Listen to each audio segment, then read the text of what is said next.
Well, hey, good Tuesday evening to you. How is everyone doing? It's good to see you. It's good to be seen by you. I'm Bill Sylvie, a.k.a. The Dungeon Delver. Welcome to the show. And I hope you're having a wonderful one. People asking what my alignment is. It is lawful chaotic. If you guys haven't figured that out, you haven't been watching the show long enough. But anyway, I'm having a pretty good one. And I answered the question today because it had come up. It had been raised. People had asked me on social media, what do you think about the issue with Jeff Easley's signature being removed from the one-sheet promo poster for Honor Among Thieves? And I held forth on how I feel about that in the video, and I'm not going to go over it completely here, but I will mention now, I saw it on the internet as the ultimate, I know a guy who told me, right? Someone mentioned, and I'll have to try and track the source down, that Paramount said it was accidentally airbrushed out during cropping. Given that by the scale of the print, it is about 2 inches away from the border, and there is absolutely zero cropping from the original to the printed one, other than to remove it, because, an artist will come to the edge of a painting and things just, to remove the very edge of it. I'm calling BS on that, but I'll talk about it more tomorrow. I do want to mention one thing. I do want to reiterate something. Hello, Minnie Mousy. Did I say that right? Tommy Dye, greetings. I do want to mention one other thing, and that is the question of the ethics of doing what they did. Because listen, yes, they're absolutely within their rights to do whatever they want to the art, They could have put it on anything, put it in anything, put it in any context they wanted to that was not defamatory to Jeff Easley. But for a company, in this case Hasbro, that has been under the social microscope as intensely as they have since January, you think they would have handled it with kid gloves. Greetings, Geist. You think they would have handled it with kid gloves and said, let's be careful about this. I don't think they realized, I don't think that they recognized that the audience that they've captured over the last 5, 6, 7 years, 8 years for Dungeons and Dragons is not the biggest core of their audience in overall terms. And what I mean by that is I think that there's still the core constituency are older people who play. I don't mean old school D&D. I'm not going to sit here and pretend that there are more fans of AD&D and original D&D than there are of any forms of AD&D or any current forms of D&D. I'm not suggesting that at all. What I'm saying is that older folks still make up the majority of D&D players, even if they're playing 5th edition. And that older group still remembers some of the great touches of classic Dungeons and Dragons. And among those touches are seeing the signatures of Errol Otis, Jeff D., Dave Trampier, Dave Sutherland, Jim Rosseloff, you know, and on and on and on. And of course, including Jeff Easley. We like seeing that. You know, you see a Clyde Caldwell and immediately your eyes are drawn to the form, but you also look for that little colophon that he put on there, that little swoosh, right? You know, you want to know. It's like, you know, there it is. That's the nice thing. But and again, that's all I'm really going to discuss with regard to that. You can go watch the video. You can see my thoughts on it. I would say I'll link to it below, but this is a live video, and I'm not going to jump in and change the description. But you can find it. You can find my comments on it, and we can proceed apace from there, right? Anyway, on to positive things. I am positive that I want you to sign up for the Great Underground Online Gaming Convention. If you haven't already, sign up as a player, sign up as a game master. But go out there and sign up because we have got a great weekend of virtual tabletop RPGs to play, and you don't want to miss it. We've got an artist alley. We've got merch you can buy. We have a we have a tournament, an AD&D tournament with prizes. All right. We're going to have giveaways. Guys, it's going to be so much fun. And if you haven't signed up for the guac, as we call it around here, then please do that. Please do that. It is Thursday to Sunday, June 22nd to June 25th. Let me see here. It's not on that.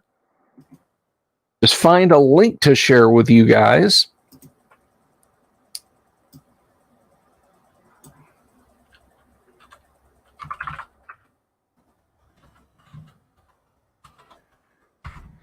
So slide on over. Hey, and speaking of merch, there's our merch artist, the one, the only Dungeon Minister. How you doing, Padre? So jump on over there, sign up for the convention. Now, I got to tell you, payment systems are in place, so be prepared because it costs $0. $0 to sign up and have a great weekend, maybe a weeknight of gaming. And who knows, maybe you'll meet some awesome folks and you'll be able to meet up in real life. You might find out that the person who seems like they're all the way across the internet is right in your neck of the woods, and you can have set up a real game or a real campaign. So that's warhorn.net/events/the Great Underground Online Gaming Convention 2, because guess what? We've done this before. We have done this before. And we had a lot of fun last time. And I think we'll have a lot of fun this time. So sign up, play. Who are you to say no? But anyhow, so tonight I'm not going to keep on too much rambling. No dollars, Robert. You can keep your gold and silver. We're gonna look more at the Dark Tower module. Now, I feel kind of bad with this deep dive because it's like we're just kind of going encounter to encounter because I don't really have much history of the module to hand. But we'll continue taking a look at it. Then we're all the way up to page 41. We're up to page 41. And we'll jump into that in just a minute.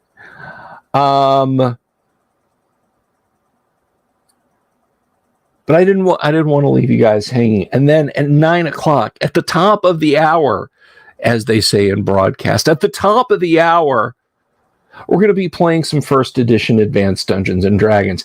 Now, I get it. I know there's a lot of people who are like, "Oh yeah, but I don't like just watching or listening to other people play." This is real AD&D. All right, I'm not pulling any punches. I'm not fudging any dice over here. All right, there could be a total party kill tonight, and everybody has to roll up new characters. There's no favorite characters. There's no storylines. There's no plotted out. Stuff happens. Stuff's gonna happen. They could make up all new characters and get wiped out again. That's the way it goes. So we're going to be doing that. And of course, it's educational. If you are unfamiliar with the rules of first edition Advanced Dungeons and Dragons, ask a question in the chat. Ask a question in the chat and say, "Hey, what's all that about?" And I'll do my best to answer it. So never fear. Let's get back into Dark Tower here. Let me see if I can share a screen with you guys. And we'll bring this up. And again, we jump on over to, we're over to page 40. We're on the second dungeon level. And let's take it away. Or add it to. Did Nitzer Ebb sing a song about joining in the chat? I don't know.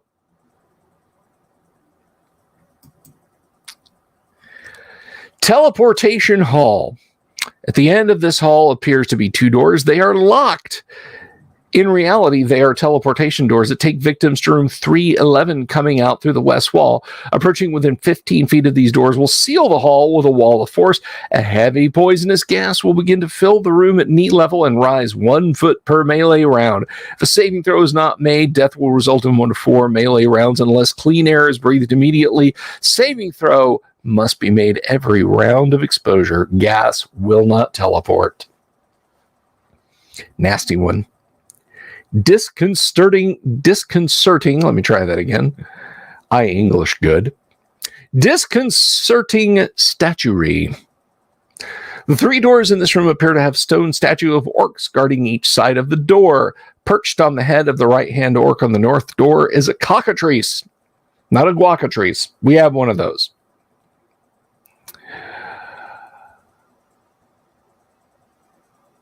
A deadly asp is curled up on top of the gold that it has. Poison is 68 damage over 1 to 20 rounds. Again, I just prefer bite you and kill you poison. Herein is the Belt of Mitra. It is in a pile of bones and refuse. A ceramic pot contains 75 gold. These are all guarded by a giant scorpion. The scorpion will rock you like a hurricane. And then it gives us the stats for it. Gargoyle ambush hidden amongst the rocks are 4 gargoyles, and they have a little bit of treasure. Soul of Chaos. This is the location of the Soul of Chaos, a soul gem. See artifacts. The room is draped with a black velvet curtain. The 6-inch diameter black gem floats about 4 feet off the ground, glowing and rotating slowly. Beautiful but changing music can be heard in the background. The air is perfumey but a little thick. If a character touches the gem, those not making saving throw against magic, and the toucher in any case will see a beautiful dark-haired nude woman kiss the toucher on the forehead. Her face will shift into various forms of monsters, human, and even members of the adventuring party as she smiles evilly and laughs sardonically, all the while fading from view. Those making their saving throws will see the gem shrink to 1/2-inch diameter and embed itself in the toucher's forehead. For effects thereafter, see the Soul of Chaos under Artifacts. The Tomb of Rakox. The room appears to be about 15 foot square with black draped walls. On the pedestal is the body of a long dead paladin named Rakox. Carved on the pedestal are the history, great achievements, war song, prayers, and genealogy of the dead man. If the body is removed or disturbed, a curse, as per the spell clerical, will fall upon all transgressors in the room. If you're in the room when the curse is cast, you're a transgressor. Opening the pedestal, sliding the top off, will cause the curtains to drop to the floor and reveal 10 skeletal warriors in chain armor with long swords, holding back 10 skeletal dogs, and then we get their stats. Hidden in the pedestal are a small ornate box with a bunch of treasure. He has a +1 broadsword, but it's not magical. If it's drawn from its sheath, the corpse of Rakox will animate as a 5-hit die skeleton in plate mail bearing a 2-handed sword. His armor class will decrease by 1 point per round until armor class 7 is reached. This skeleton will not turn. Somebody had asked me the other day, was it in comments? I don't remember where it was. If you're the person who asked this, please pipe up. But they had said, hey, what about, I think it was to the effect of, what about reducing the effectiveness of armor with the number of hits it takes or something like that, like combining hit points and armor. And that's not my jam. That's not my jam. All right, the cell block. The cells of all prisoners taken by the evil villagers. The bars are old and rusty. Add 10% to bending chance. Possession of the characters are not of great value. Possessions of the characters that are not of great value will be found in cell A. The guards are a mealy lot of human fighters. Ishpimo the Terrible, who is an 8th level fighter. He's chaotic evil. He's strength 1894. Why has he not just bent the bars and walked out? He's handsome, strong, and dynamic, but evil. So he's like Patrick Bateman in American Psycho. He has the keys to the cells. Oh, he's one of the guards. All right.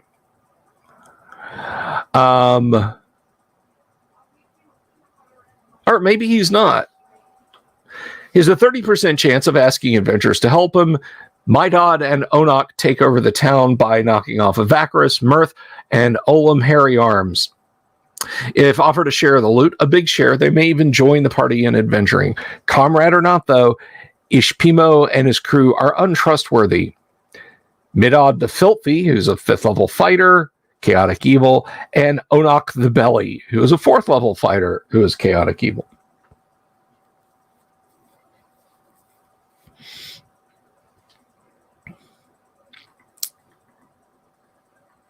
221A contains 5 scimitars, 4 wine flasks, 8 cloaks, a warm robe, 12 suits of men and women's clothing, most of it Arabic looking, a spear, 3 daggers, and 40 feet of rope, plus whatever the party had that was not of great value. B, C, and D are empty. E, 2 prisoners. Hultashar, dervish, 3rd level fighter. Viridonti, 4th level monk. Veshala, 3rd level female cleric of Ishtar. Moram, infidel Bane, a 6th level paladin. So you can pick up either some player characters to replace those who might have died, or some allies to accompany the party. So back to the dungeon proper, we have a large pool, 10 foot deep in this, a large pool 10 foot deep is in this room. The water has continual light cast on it so that it glows and is the source of light for the room. In the water is a water weird. A Vacar, signet ring, or wax seal will stop its attack. In the pool are 3,000 silver and 800 gold. 3 hill giants, a guard post of them. They'll take swigs from a bejeweled bottle containing a powerful giantish wine. If a human drinks it, it reduces their dexterity by 1 to 6 points each for 6 to 12 turns. The 2 foot tall bronze bottle carved to look like a cat, has 2 aquamarines and yellow glass set in, and is worth 1,600 gold. If any persons come to this room, the giants will come to attention quickly. If they do not recognize either Avacris, Mirth, Aphros, or Half-Rung, they will attack unless the signet ring or wax seal of it is shown. Hall of the Warring Doors. That's Ray Manzaneric versus Jim Morrison, I guess. At the north end of the hall is Hargrove, a lawful good intelligent door. At the south end is Sydney, a chaotic evil intelligent door. Each has the following abilities: speak, make a face appear, give off alignment damage as per a sword, lock and unlock itself, change its temperature plus or minus 100 degrees centigrade. That's 182 freedom units. Regenerate 2 points of damage per melee round. Cast spells as a 5th level magic user. Change color. Armor class 4, 100 hit points.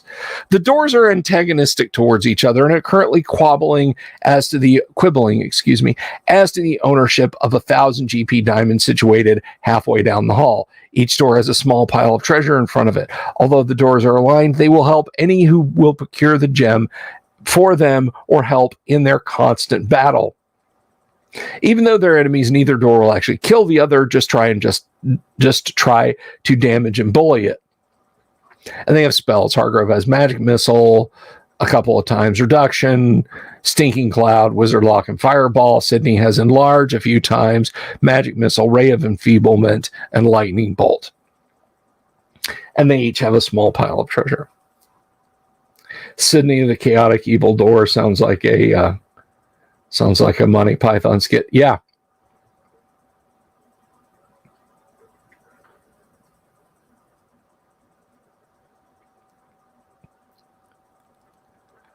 And we have a map here.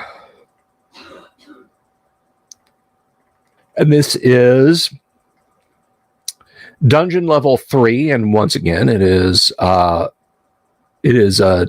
10 by 10 squares.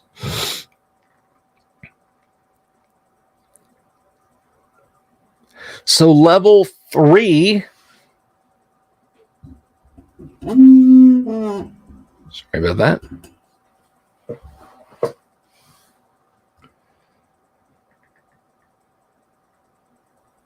And yes, water weirds are awesome. I love water weirds. Upper rafters of the Temple of Mitra. Giant rats flit through the air as if any enter here. It says giant rats. I'm guessing it probably, yeah, it's a typo. Giant bats. There's 20 to 50 bats. Roll individual HP as necessary. They have a half hit dice. They have 3 hit points each. Dungeon Masters, let me tell you what, when you're dealing with hordes of things, don't roll up individual hit points when you're dealing with half hit dice. Just say 3 hit points each. Giant rats, bats, just 3 hit points each. I hate to be a spoil sport, but make life easy on yourself and just 3 hit points.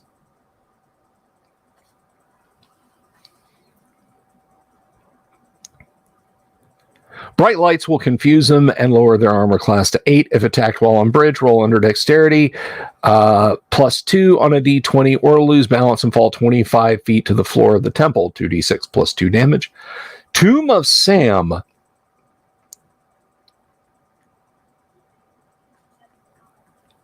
The floor in this room is covered with straw. The ceiling is 25 feet high. There's a mangled orc carcass on the floor. Against the back wall are 3 dozing brown bears. They are used to men and are pets of Zor, the evil lord in room 3-3.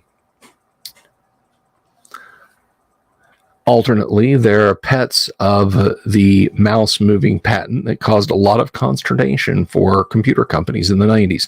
And if you got that, you're more of a propeller head nerd than most. Anyway. If left unmolested, they will watch or snuffle around and even seek to be petted by intruders. Aww. But if any try to go down the passage to the room, the 3 bears will attack berserkly. Buried beneath the straw under the ground is a skeleton of Sam from level 2, room 5. It's buried 2 feet deep along the west wall. The treasure is buried in the west wall itself and is marked by a human skull, painted red and stuck into the wall.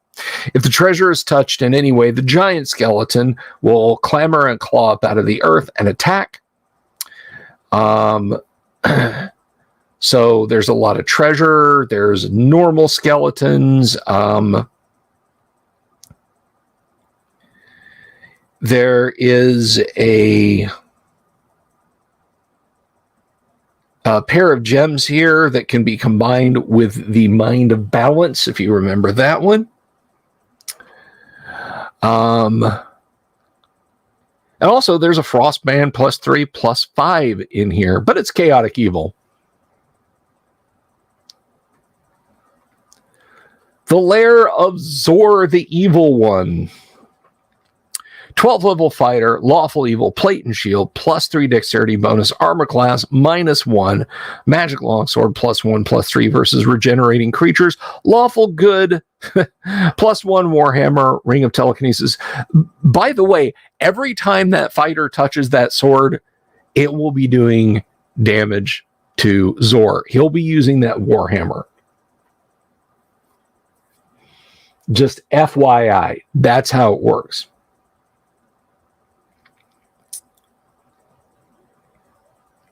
His henchman and sometimes servant Kronok, the Fox, 5th level fighter, neutral plate mail, +2 shield, +1 dex bonus, armor class -1.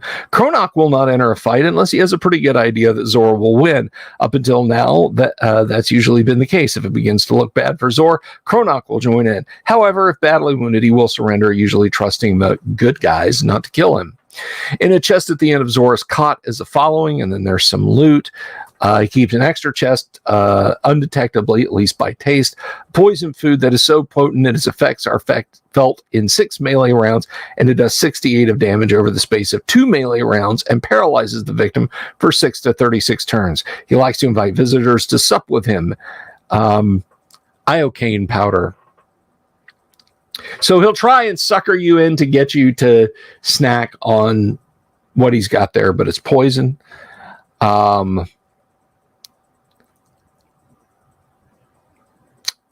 Zor is not a dungeon resident. He has stealthily gained entrance to the dungeon and seeks to procure funds for a war he has brewing on the sly back home. Kronok is beginning to tire of his master's various atrocities.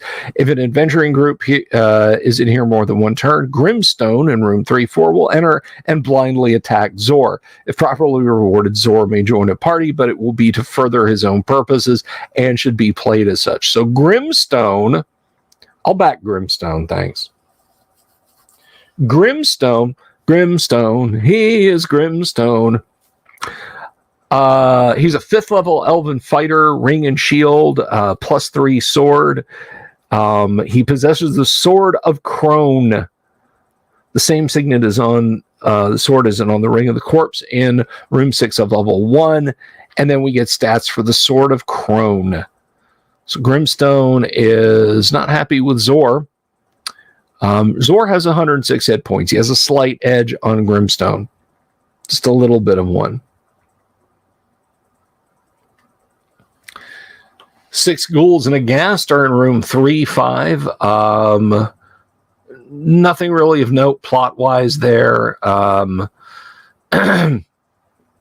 However, there is some treasure to get: 25 platinum, 4 1,000 GP emeralds, a scroll of protection from lycanthropes. I presume that's a scroll of protection from lycanthropes. It just says, scroll, protect lycanthropes. From what? Don't worry, your werewolf will be untouchable as long as they have this scroll with them. There's a rust monster munching on an old suit of armor. Cloth-wrapped horror. There's a mummy entombed in a stone crypt at the north end of this room. Bring your rock drills, boys and girls. Was once a medium evil level magic user in service of the Lich, but his disagreement developed and he was wrapped up and entombed alive in this crypt with magic to change him into his current state. Yuck. Roaring contest, 6 carnivorous apes. My co-host Kyle was right. It always comes back to the ape cult. It always comes back to the ape cult.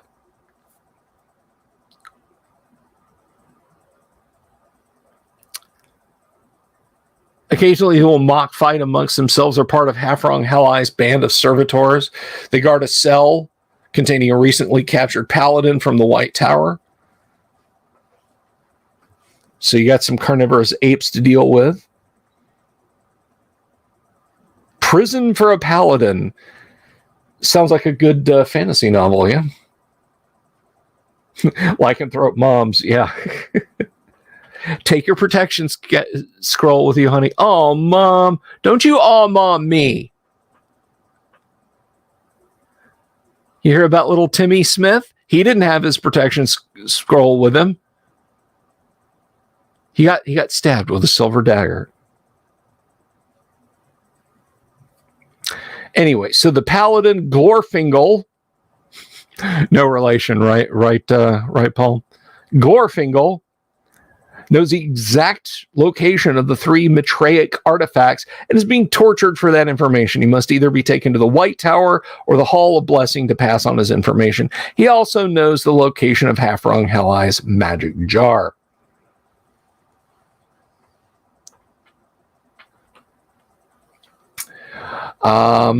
Receiving room. This room receives the teleportees from room 131. Wraiths. There are wraiths here. They don't have treasure, and that sucks. Yet another receiving room. I love how he actually typed that out. Not like receiving room 2 or receiving room B or just receiving room. Yet another receiving room. They arrive from 215. They may pass back into the west wall and arrive back at room 215 again. The walls of this room glow slightly. The north wall of the room will teleport characters to the north end of the hall that connects room 16 to 19 on level 3 and vice versa.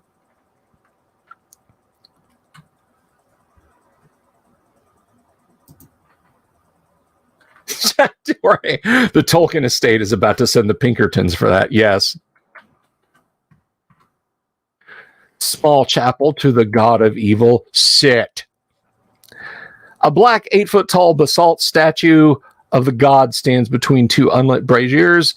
The north wall is a black drapery. The statue is glass eyes. If the statue is passed without a low bow and whispering the name of Sit, or showing a signet ring, no facsimiles here, of Evacaris, it will begin to fire magic missiles from its eyes at a rate of 2 per round, affecting up to 2 targets. If physically attacked, it attacks once per round, doing 2 to 20 points of damage, plus continuing to fire missiles. The 2 braziers will flare into life on the second round and begin letting off a vapor that will put to sleep those not making a saving throw versus poison, and slow spell on those who do not then make a saving throw versus magic. If the eyes can be salvaged, they can be used to form a wand of magic missiles with 50 missiles each, minus those already fired, of course. Fun! Salvage. An apparently empty room. The north wall has a permanent illusion cast on it to make it appear that there is no door or stair in it. The door to room 13 is wizard locked. Trying to open it will fire off a magic mouth spell. Go no further, manling. Well, what if it's an elf or a dwarf or a gnome or a halfling?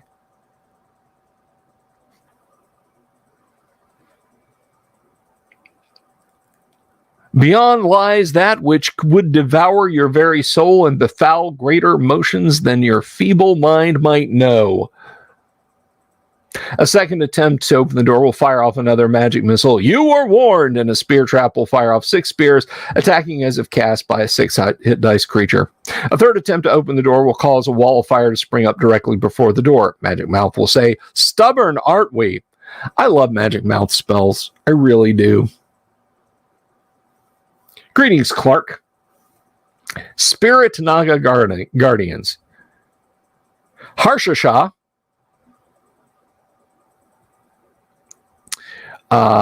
is one, and Ishbing Waha is the other. And because they're spirit guardian or spirit nagas, they're chaotic evil.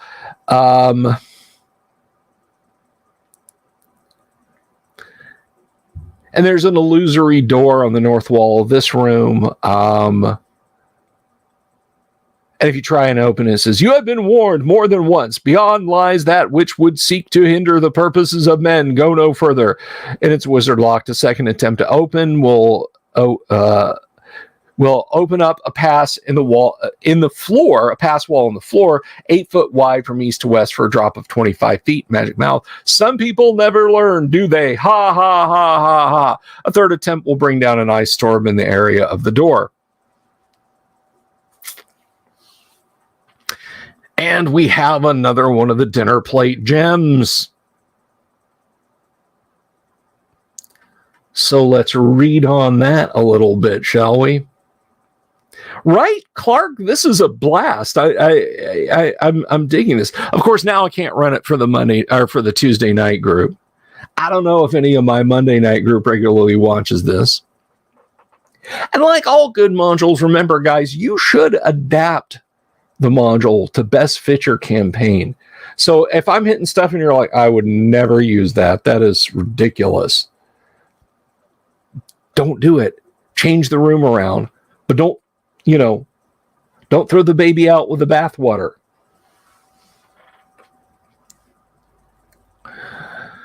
So the Mind of Balance is draped in gray velvet, a 6 foot diameter. Yeah, we know what the gems are like. A fanfarish music can be heard. Thinking of the heavy action, which if you guys are as old as I am, you'll know back in the 70s and 80s, the opening fanfare for Monday Night Football, which I don't know if I should even attempt, lest I get copyright struck, but it's called Heavy Action if you Google it on YouTube. I imagine that's what plays when you go in here. If it's touched, a beautiful redhead clad in chain armor. Oh, so Red Sonja shows up. Seems to kiss a character on the forehead. She will then jump back and scream triumphantly, "Death to law, death to chaos. Let the balance be supreme." At this point, she will disappear along with a scent in the air and music. Curtains will crumble to dust, and the toucher will then be under the influence of the gem. Those making their saving throws will see the gem shrink to a half-inch diameter and fly up and embed itself in the forehead of the toucher.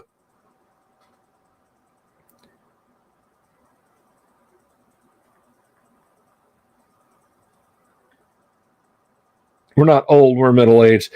Well, if you've been around as long as I have. So we have the apartments of Half-Rung Hell Eyes. I think that's the place my parents and I used to live in up until my early 20s. And then later, a different complex that my wife and I lived in, managed by the same guy. So we have all these different guards. Let's see. He's an 11th level magic user, the leader of one of the major factions in the dungeon, although he's in the service of Sit. He is much more interested in serving himself. He's not overly interested in conquering the White Tower. He's more concerned with Avacaris gaining too much power with some of the local denizens. Yes, 50 is in the middle now. As soon as they figure out how to get all the plastic particulate out of our systems, and I'm sure we'll have long and fruitful lives. Anyway, moving right along. So there's all these named folks. We have Argal, Bargal, Bert.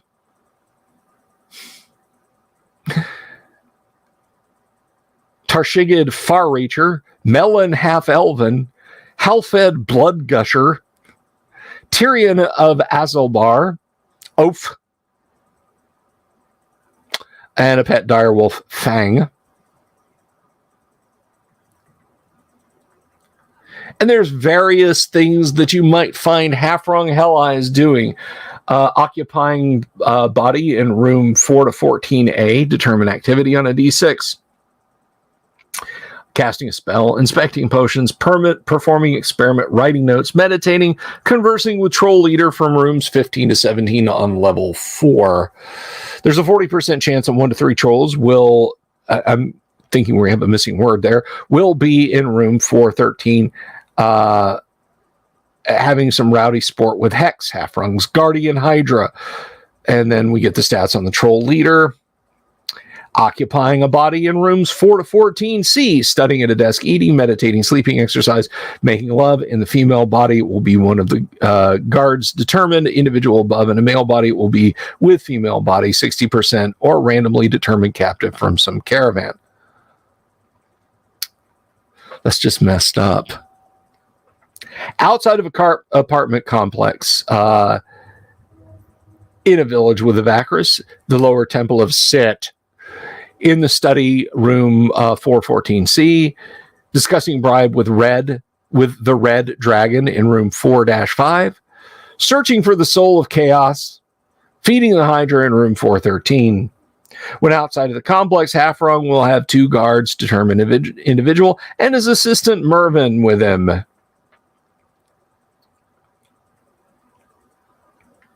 Body being used by Halfrung Hell Eyes. Roll on a d10 because he's got magic jar. You see, my dude has magic jar.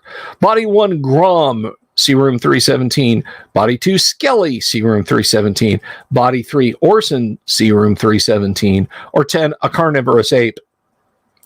So let's read up about Halfrung Hell Eyes. He's an 11th level chaotic evil magic user. Hit points, armor class, strength, dexterity, constitution, and charisma per the body in use. Halfrung has no real body. It has been destroyed long ago in a mishap. Instead, he uses other bodies specially obtained for use with magic jarring. That is to say, strong, dexterous, and beautiful of body, but weak of mind and spirit. He is a bit on the perverse side and maintains bodies of both sexes. If one is killed, he merely possesses a second or third or whatever is handy. When on the lower level of the complex, he will be wearing purple robes and a scarab of insanity, which sounds like something that Wallace Shawn's character in Princess Bride would have. Can't you hear him saying scarab of insanity? You can now.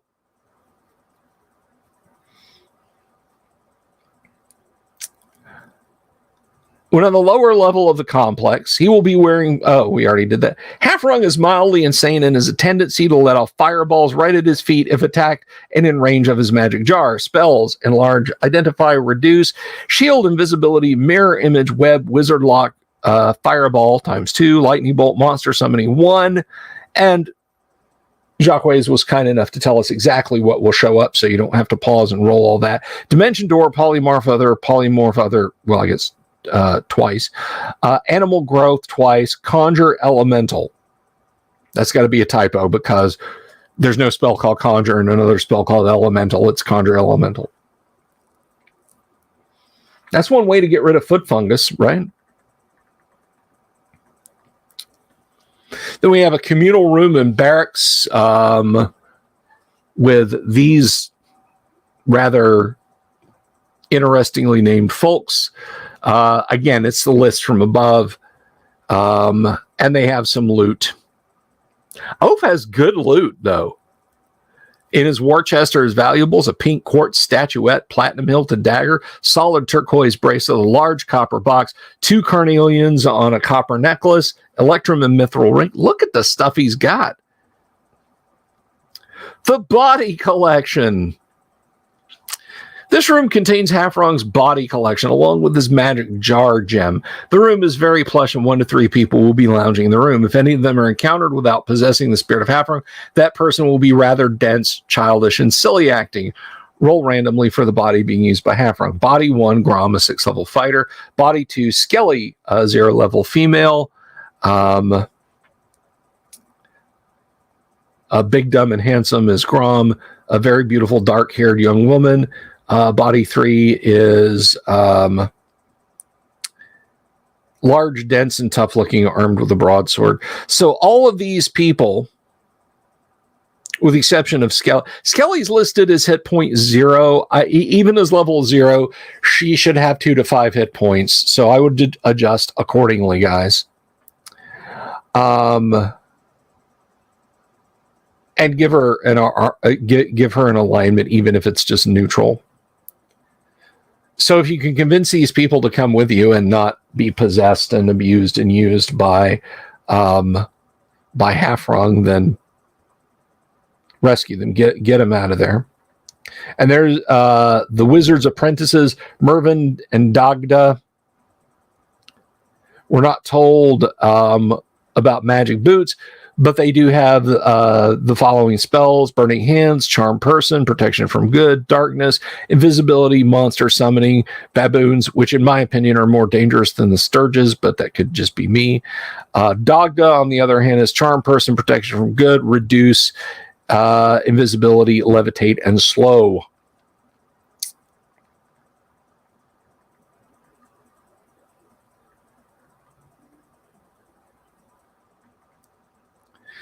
And there's a 50% chance that either Dagda or Mervyn will be in here dissecting something. Creature will be dead. Caravan member, carnivorous sate, a serpent, an orc, a party member if one's been captured, or a goblin. And then the south stair is wizard locked and may only be open normally from the north side. 1 to 2 guards will be at the base of the stairs. See the upper apartments of Havron Hell Eyes below. There's a room where some trolls can walk through. The nefarious globe trap. See picture. The ceiling of this room is 60 feet high. We'll wrap up with this page. The ceiling of the room is 60 feet high. 4 lotus blossom columns stretch upward. Torchlight will reveal a glistening about 45 feet or so up in the air. A 1 foot diameter crystalline globe is delicately suspended on 4 thin lines. Any jostling of the wires will send the globe crashing down. It contains an extremely volatile liquid that will explode for 8d8 damage to all within a 10-foot radius. The flash gem, 1,000 GP ruby that if struck sharply will emit a flash of laser light for 2 to 8 damage, range 30 feet from his face. It has 20 charges, and it can be recharged for a total of 30 by exposing it to sunlight for 1 hour per charge. If dropped, it will randomly fire 1 to 8 times in random directions. Characters must make a saving throw of less than their dexterity on a d20 to avoid being hit. Smoke and or dust will reduce range to 10 feet and damage to 1d8. I would say saving throw versus wands, but that's just me. Lair of the Succubus, Militia. See Village of Mitra's Fist, number 7, Overlord's Inn. She has a 20% chance of being at home. If her lair is invaded, she will appear in 5 to 9 melee rounds, 1d4 plus 5. However, she has not left her home unguarded. A type 1 demon stalks skulkily about the frilly feminine room. Oh, I think that's it. Is that it? Is there anything else? Yep. That is it.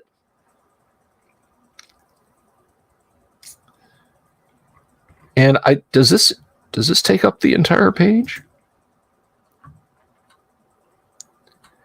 It does not. Although there are owl bears in this one. So we'll pick up tomorrow on page 51.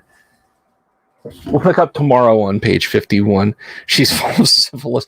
Yeah, she probably is, Dungeon Minister. She probably is. So the dungeon has gotten not much deadlier, to be honest. I think if I'm being completely honest, I think the early areas that you go into are deadlier. You can only dream that Conan could be like these parts of Dark Tower. Oh, John Walker said she's full of hugs and kisses. My girlfriend turned into a laser gun type of thing.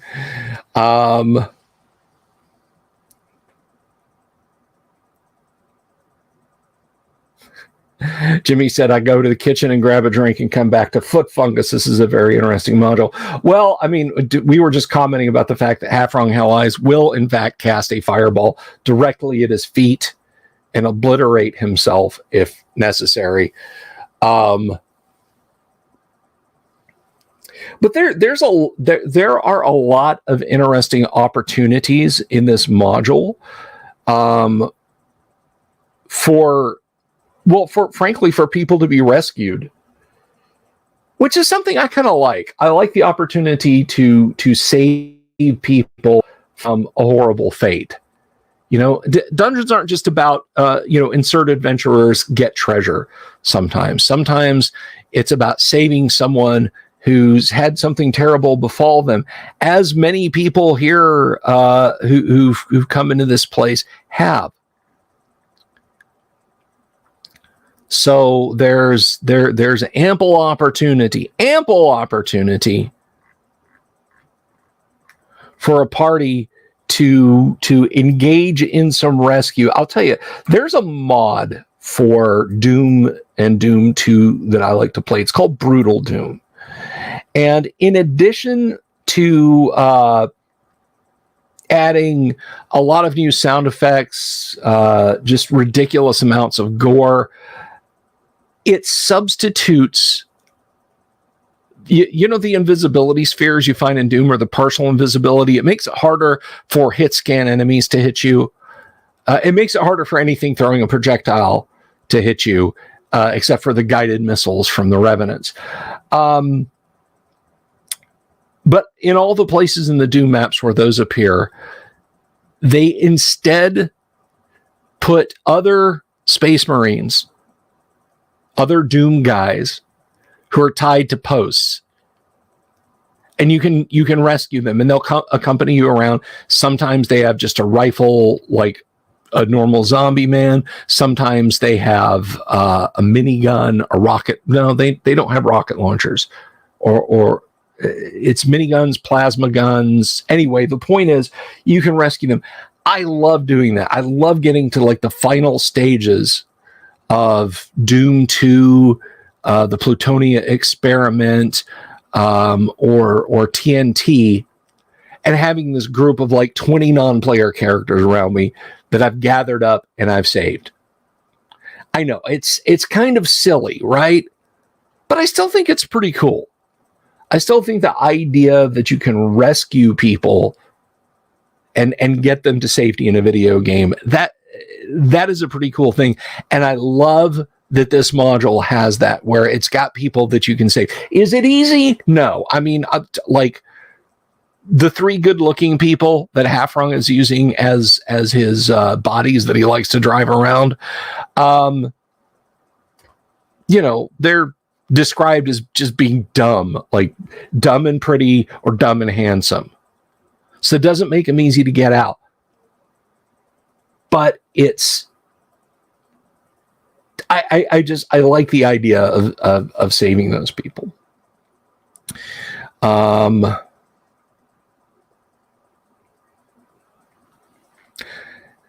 is correct. Brutal Doom sadly does not have an umlaut. It should. It should. Plot lines and hooks are great. Yes, they are. They are. And sometimes motivation isn't just what the characters can get out of the dungeon. But anyway, so in just a few minutes, we're actually going to be playing some first edition AD&D. I'm seeing folks are moving into the green room. We're going to find out what exactly has happened to poor Turgo, who has fallen in the underground cistern. That's going to be in just a few minutes. Hello, Craft Phone. Greetings, Jimmy. Or Vincent, rather.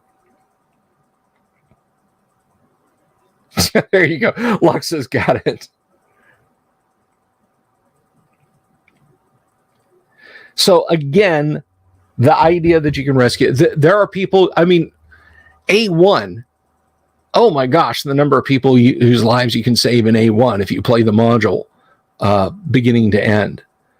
And even potentially A2 and A3. A4 is a little bit about saving your own asses. B2, the monsters have prisoners in B2. The higher level modules, though, when you start to run into 10, you play, oh, you hear a woman weeping and she's got her cloak pulled over her head. Well, let's go over there and help. And, you know, it's a Medusa. I mean, there's one of those in B2 also, but, you know. Jimmy has a first edition AD&D question. What was the point of the wizard mark spell besides defacing hobbits' front doors? Well, let's take a look at it. Princess Bride Doom module? I'm not sure I follow. Let me see here. I have... I guess I should probably get my AD&D books out. I've still got my PDFs up from when I did the review of Darkness Under the Waterfowl the other day, which thank you guys for watching and enjoying. By the way, someone had asked me if you can still get those. Go to gaxland.com. Let's see. Actually, I should be able to go away. Sorry for the chime, guys. Let me get and that. And let's open those. Everything is a mimic. That's the way to approach life. Everything is a mimic.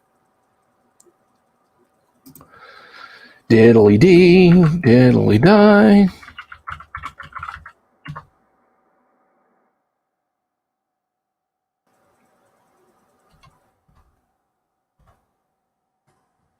There's no wizard mark spell in AD&D. You tricked me. Not in first edition. Not unless it's in Unearthed Arcana. And then I couldn't tell you. Take care, Lux. Have a lovely evening.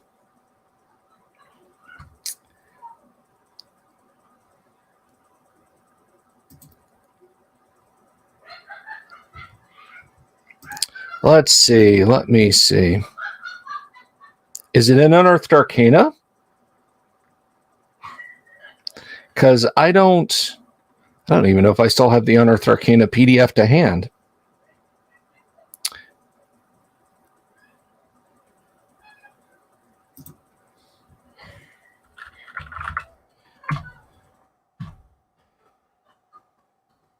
This will take me a while to find.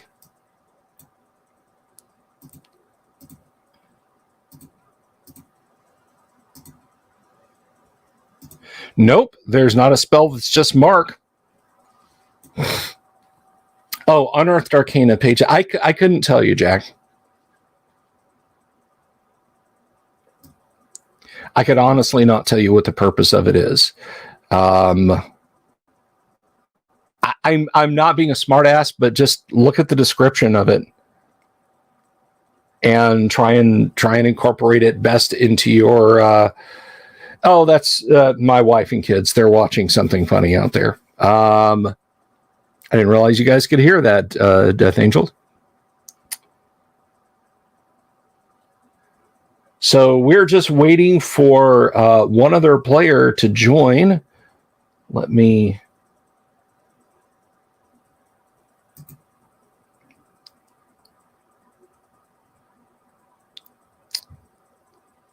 just check here real quick.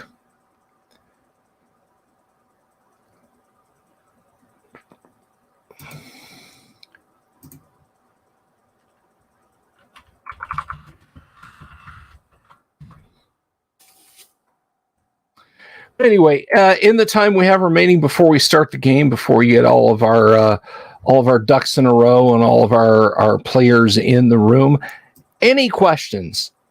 Any questions at all?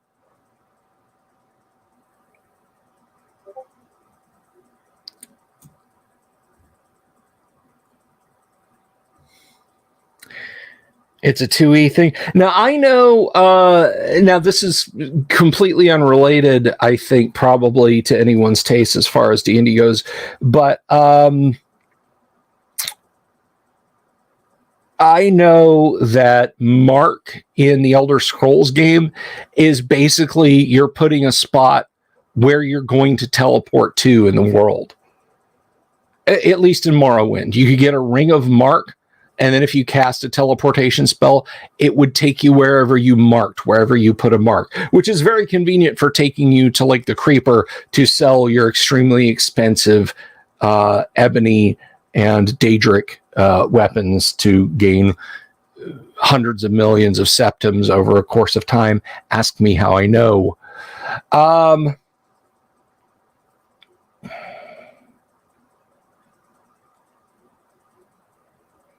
did I see your question in the AD&D Discord? I don't. You ask a lot of questions in the AD&D Discord, Vince. So I'm not sure if I saw the particular one you're referring to there. The volume, all of it. That's the volume of the Caspian Sea. Next year is the 50th anniversary of D&D. How much longer do I think it has? I think D&D will be around essentially forever. This D&D, the D&D that we know and enjoy and love, how long will it be around? Maybe 10 or 15 years. But Dungeons and Dragons will never go away. It's a cultural phenomena. Now, in 10 or 15 years, we'll be as far away from 3rd edition as 3rd edition was from AD&D. Further. Yeah, no, we are actually as far away now from 3rd edition as 3rd edition was from AD&D. Woo, took me a minute there. So like old school nostalgia, which was a brush people painted me with back in 2000, 2001, 2002. Think about it. The grizzly old grognards, the people who were hitting their 50s, their first taste of D&D,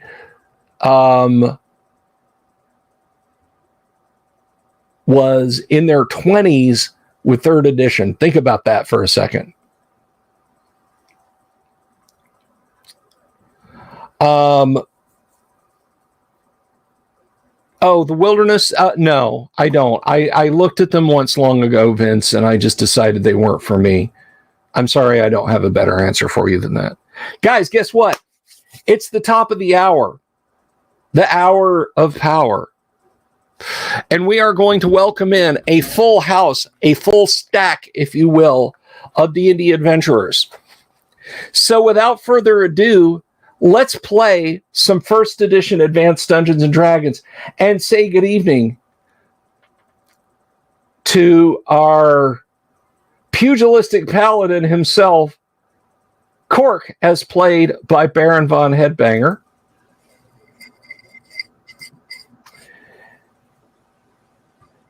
Mark the Undefined. John's son, Cecil, as played by Mobius. No. All the way, so far outlying, he is clipped through the map. Say hello to TK as Sir Outlier. And Sir, I need to roll up a new character probably very soon. Doomsword Deathmaster as Turgo. Yeah. It's always very soon. Don't bother me none. It's just a die roll away. So, out of session, we need a body count, and Mark's at like 6. How bad are you? Me? Yeah. Also, you shaved your head. Looks good. Yeah, thanks. Actually, I used a guide, and then I trimmed the beard without the guide, and then I realized I missed a spot, and the guide was still off, and I just start shaving away. I'm like, oh, come on. So I had to cut it twice. I figured for Thank sure you, it was Duff. a summertime haircut. You should have just let the spot Yeah. go out.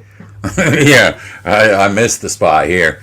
I've died once, and it was lucky that I survived a system shock or a resurrection survival or whatever.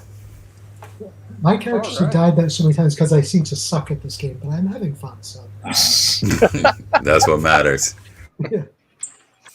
Well, that's the beauty of AD&D, of course, you know, that you're not really bound by, well, I didn't play it well. And I mean, yeah, there's a lot of, you could have played it better, but at the same time, you know, look, it ain't you. Sometimes it is, but yeah. All right. Fine.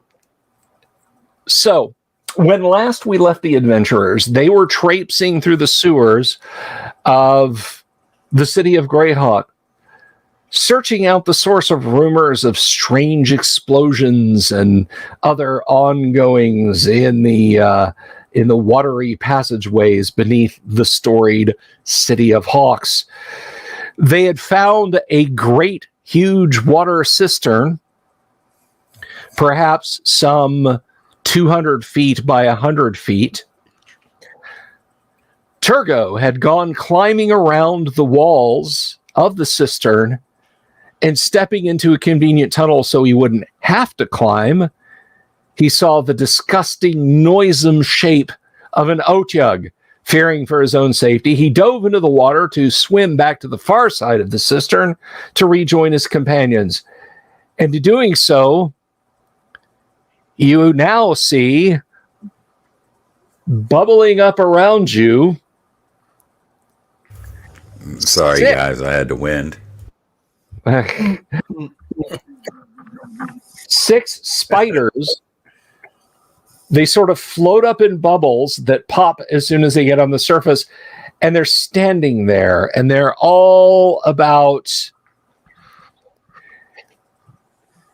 they're all about 20 feet away from you in a semicircle behind you. Do we The mean rest of the party, you hear splash, and then the thrashing sounds of someone swimming, and then it pauses for a moment. do we by spiders, do you mean like spiders the size of house cats, spiders the size of spiders? Define, can we have a size here? These are giant water spiders, and no, you cannot see them. Yeah. So I guess even with my dark vision, etc., I can't. No, not at this range. You don't see Turgo. You don't see. You just hear the splash, the splashing sound, and then a pause. How far So away there's is a he? ledge down, right? Yes, there's a ledge right in front of you. Okay. Do I know And how? I believe far I'd gone down 70 feet. And I wanted to clarify, ask a couple of things. There were 2 rows of columns in the cistern, right? Like 3 on each side. Yeah. How far would I be away from one of those? You are very close. So if you consider for a moment that looking straight ahead is the direction that you came from, when you came out of the pipe and then climbed along the wall, Sure. there are columns on your left and on your right. You are much closer to the columns on your left. Okay. And then the only other thing, and I'll be quiet, is that I still have a rope attached to me, correct? That Sir Outlier has in his grasp. That's what I was going to ask. Yes. Okay. Thank you. Well, if it's still, because if that like 150 feet of rope is still attached, I'm just going to start reeling it in. Okay. Or thief on a leash. Give me an initiative roll, please, Turgo.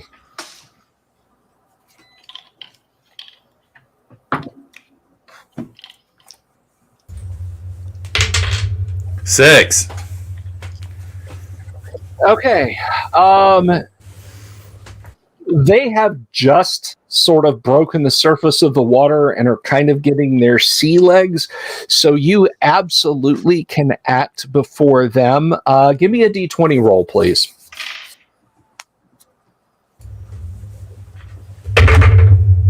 13. Okay. What's your intelligence? 14. 14. Okay. As you're looking around, you can see the rope is beginning to go taut. On your left-hand side, you notice that a few feet above the surface of the water, embedded into the side of the pillar, are a set of iron rungs, and the pillar itself is about 5 feet away from you. You could you could probably reach it, but the rope is pulling taut, and you feel yourself beginning to be dragged. So, what do you wish to do? I yell out, "Hold!" as loud as I can. Absolutely, I'll stop reeling. You guys hear it echo. Soliloquy takes no time, so what you gonna do? I'm climbing those rungs. Paddle over there and climb those rungs for sure. Okay, so moving the 5 feet and then starting to climb up is going to cover your action, as it were. The spiders, having gotten their water legs, as it were, all begin to glide over and come up the column. And for clarity's sake, these are giant water spiders. And you do see a couple more break the surface, but they're not going to be to you. They're a few feet behind you. The rest of you guys, Outlier, you're holding the rope, and it kind of goes taut a little bit. You can tell he's moving around somehow or the other. All I'm going to do is maintain tension to just basically belay him if he falls. Right. Otherwise, I'm just going to keep that line reasonably taut. Snug, one might say. I'm not going to pull on him. Okay. Alrighty. Give me an initiative roll, please. Again, if you would. Doomsword. Come on, man. Me again. See over there. You? Yeah, that's unfortunate. Yeah, this time it's a 2. It's a 2. Okay. So a couple of the spiders scuttle up and are within, striking distance, for lack of a better term. So you think there's one directly under you, and then there's a couple that are kind of coming up either side of the pillar on either side of you. If you want to fight, you can attack one of them. Well, I mean, you can normally attack one of them anyway, but any other combat is going to be limited to nothing. Otherwise, you'll let go and you'll fall back into the cistern, which is not necessarily the worst thing, but you'll be amongst other spiders. Right, sure. You've lost initiative. I know what these 3 are going to do. Did I happen to have a concept of how high that pillar was, like to the ceiling, through my whatever? Looking up, you think it probably goes 50 feet. Right. Yeah, I'm scrambling up the ladder. Okay. Alrighty.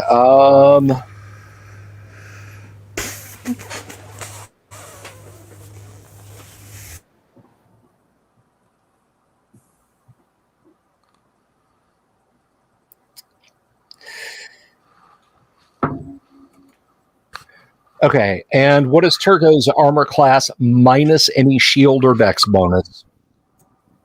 Minus dex bonus is hang on a second, I just actually filled out a new sheet tonight, so that'd be basically rear AC 5. Okay. Alrighty. Now, for those of you who are curious as to why I asked him that, he is engaged. He's basically holding on to thin iron rungs and climbing up. He's not doing a bunch of dodging and dancing around and pirouetting and ducking. So he will not gain the benefits of dexterity, as he is just trying to get away as quickly as possible. Oh, who'd we lose?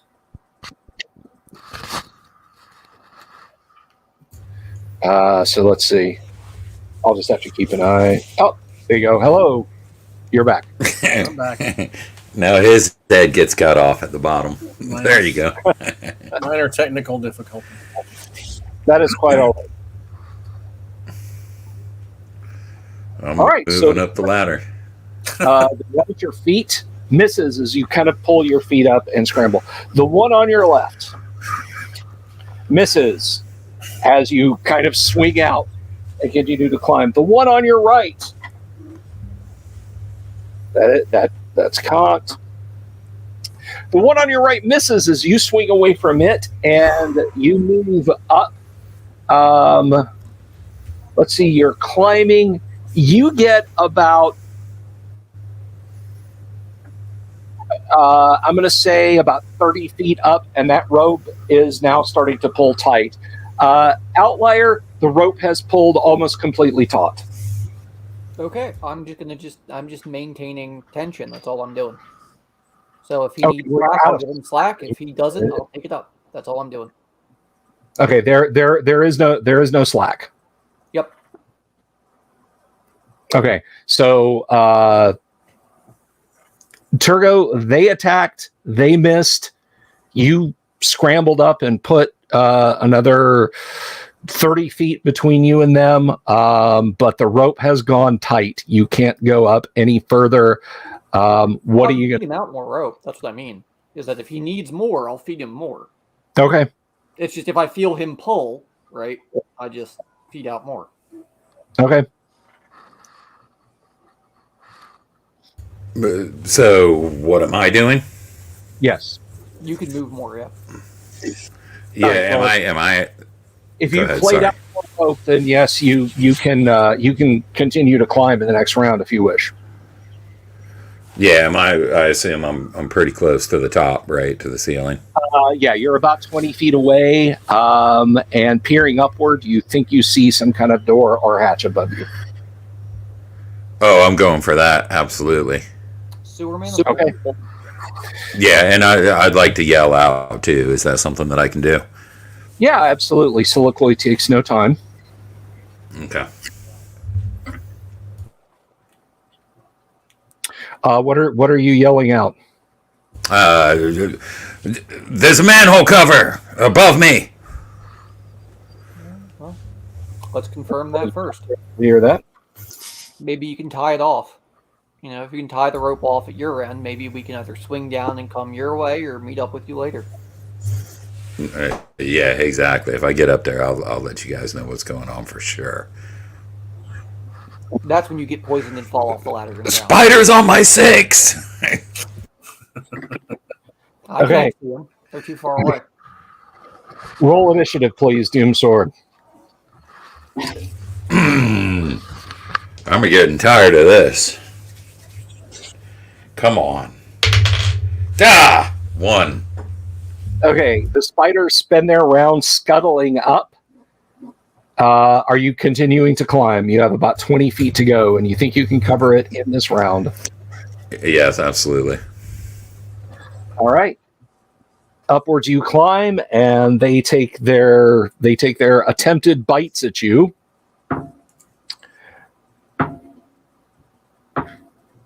You are struck once. Give me a saving throw versus poison. All right. So this is going to need to be a 10. Do I grab a new die? I grab a new die. All right. Rolled off the table. Oh, rolled off again. Man, off the other side. All right, I'm just doing this. That's an 8. That's an 8, and you get no bonuses, no. That's nothing including my ring of protection. That's including your ring of protection. Well, yes. take. Wait, I guess that periaptic health isn't going to help. No.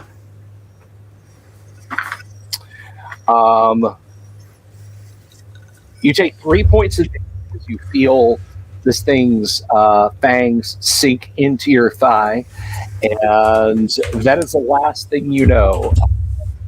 You guys hear a splash, and the rope goes slack. Well, the rope should go really tight, I would think, because he's going to swing down like a pendulum. Well, no, because he falls. You hear a splash, and the rope goes slack. Okay, well, I guess I'll...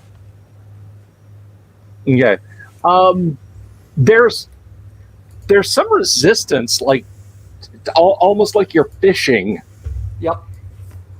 but I mean, you have a mighty strength, so you can slowly start to pull it in, and I'll jump in and I'll help pull. you'll jump in. No, I mean I'll help pull. All right. Actually, if anything, if I could just use your shoulder as an anchor point, so that the rope isn't down below me, if it's above me. Absolutely. That way, when we actually get him up, that would help. So just do me a favor, let me brace the rope on your shoulder. All right. Physics. I don't know if it's going to help or not, but I'm going to throw some standard rations in the water. Okay. You throw some standard rations in the water. And then start tugging on that rope too. So you're helping out with that. Yeah, you guys see like Turgo's booted feet as you're pulling up come out of the water, and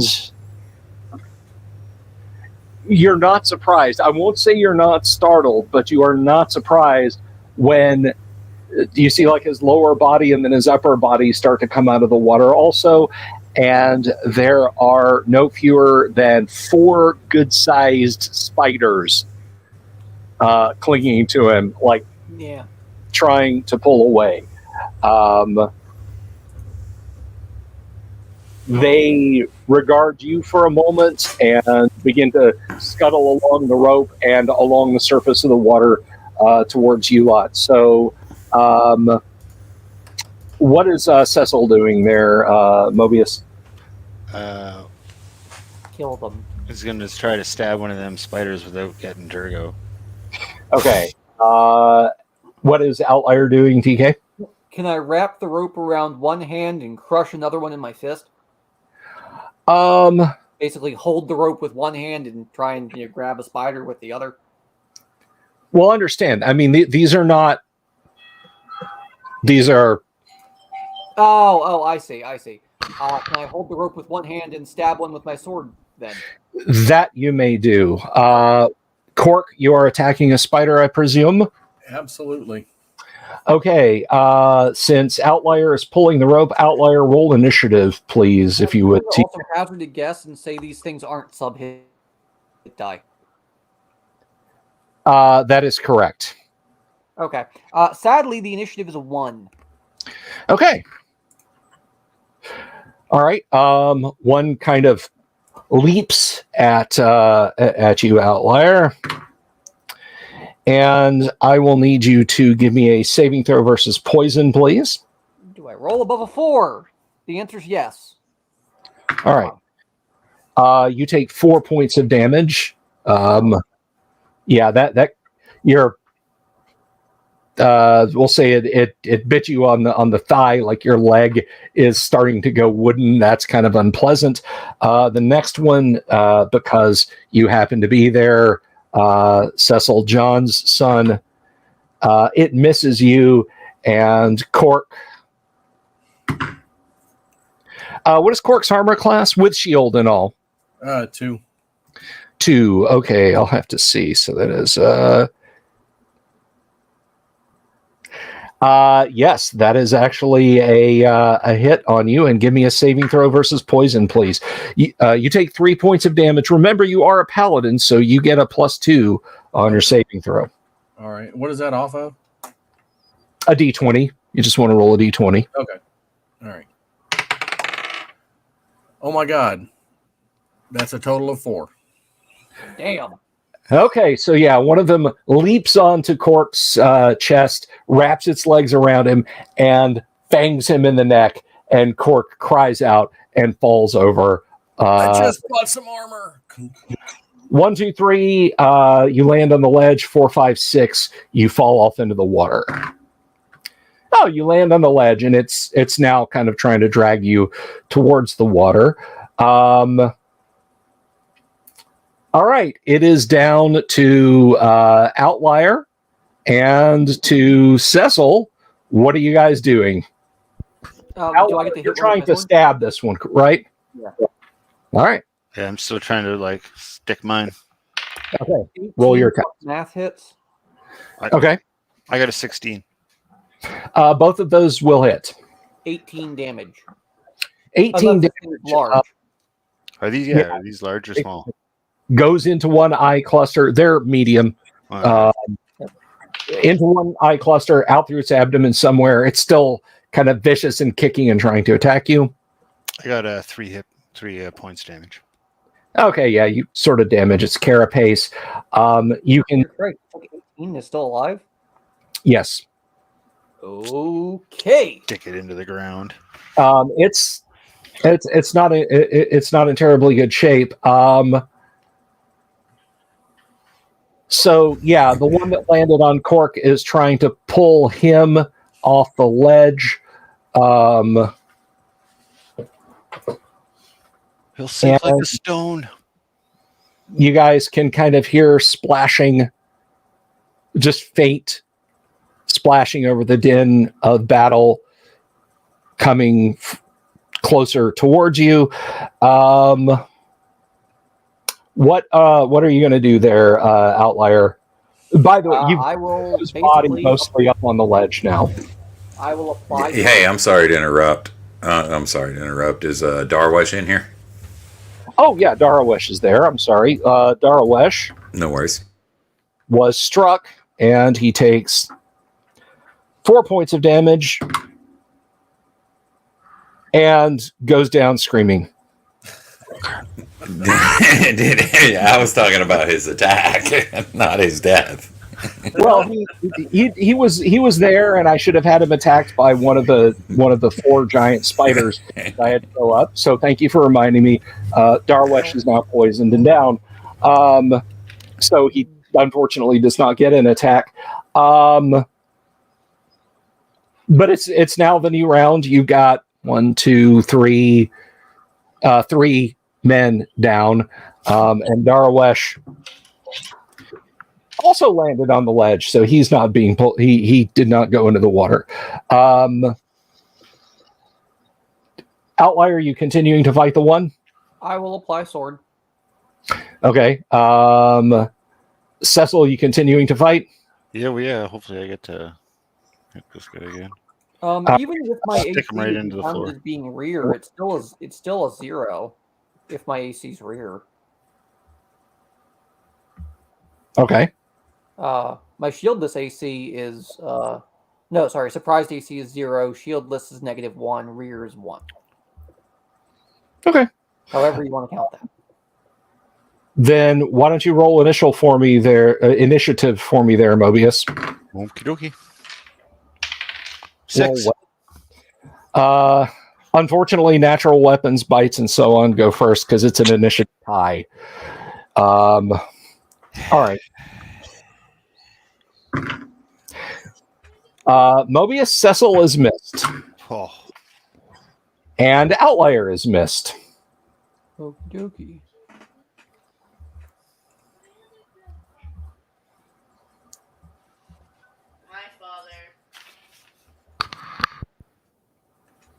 Make your attacks, please.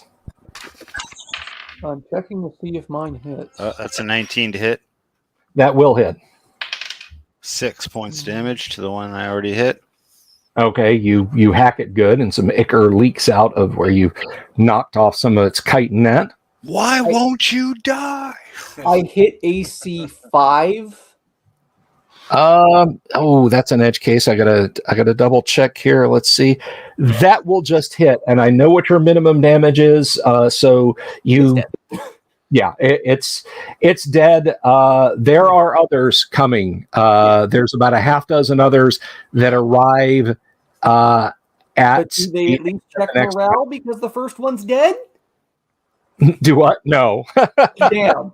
Hey, that's my win. That's my morale check as a DM. It's absolutely worth asking. So, you guys, you see,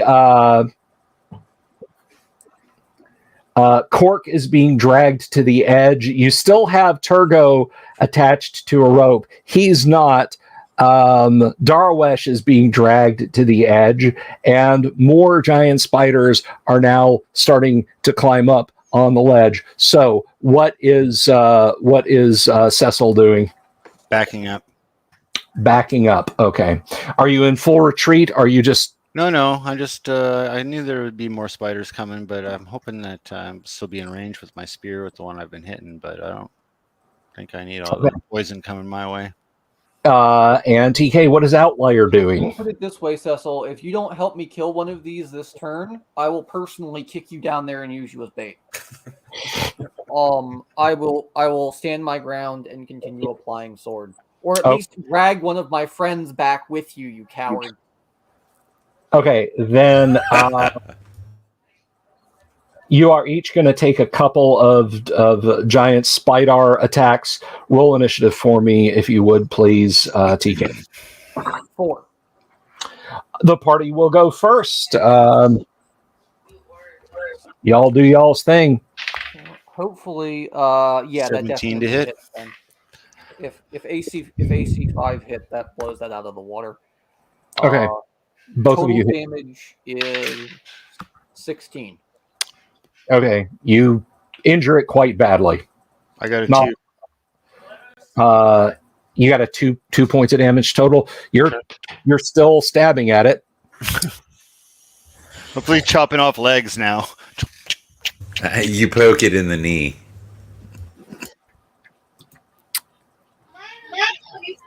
All right, let's see. That is a miss on Outlier. That is a hit on Outlier. You take 4 points of damage and give me a poison. I make my save. Okay, and That's part about being a dwarf. that is a miss on Cecil. That is a miss on Cecil. I yell out to Sir Outlier. I'm like, I think we need to pull him back and use some oil. I mean, go ahead, throw the oil. Cork and You can kill me with it. Darvish are dragged off the ledge. Ugh. So let's see. That's 2, 4, 6, 8, 9. All right, and there's another one that's going to be in the mix, and eeny, meeny, miny, mo. There. Okay. So, what are your actions in the next round? I will continue to murder. Okay. I'll retreat unless he has to. No, that's fine. Mobius, is Cecil going to throw oil or continue to melee? I will advise you, it will take you all rounds to get a flask of oil out and flint and tinder ready. It's not worth it.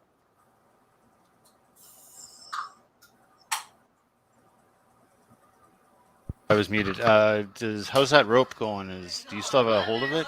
I still have a hold of it. If you can kill the one I've severely wounded, I can switch my attention to the next one. Okay, So I'll try to hopefully, I stab. severely wound one, you finish it off. I wound one, you finish. Yeah, what I because mean? I'm just whittling away at mine over here. Okay, I'll try to stab at his. Okay. Yeah, see if we can swap targets and just. Fair enough. Let's roll initiative, and it's over to Mobius. Roll initiative. 6. You guys will attack first. Okay, I hit got it. Mobius's for a total of 17 damage. Okay, with the damage he had previously done, you obliterate it. So there is one fighting him. Another one is crawled up. So there are, once again, 2 on you. That's fine. And 1 left fighting Mobius. So Not worried about me. I got a 13 to hit. a 13. It's always the edge cases with you guys. What level ranger? I have it in front of me. 2nd level. Ew. AC 7. Will not- Yeah. that will not.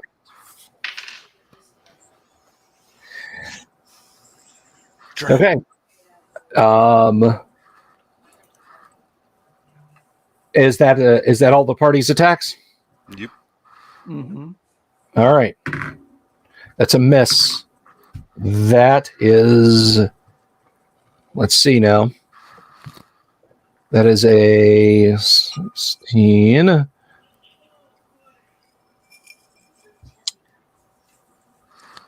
And armor class for Outlier again. What do you need? Armor class. What's your armor class? Just regular? Yeah, just. Or without shield or what?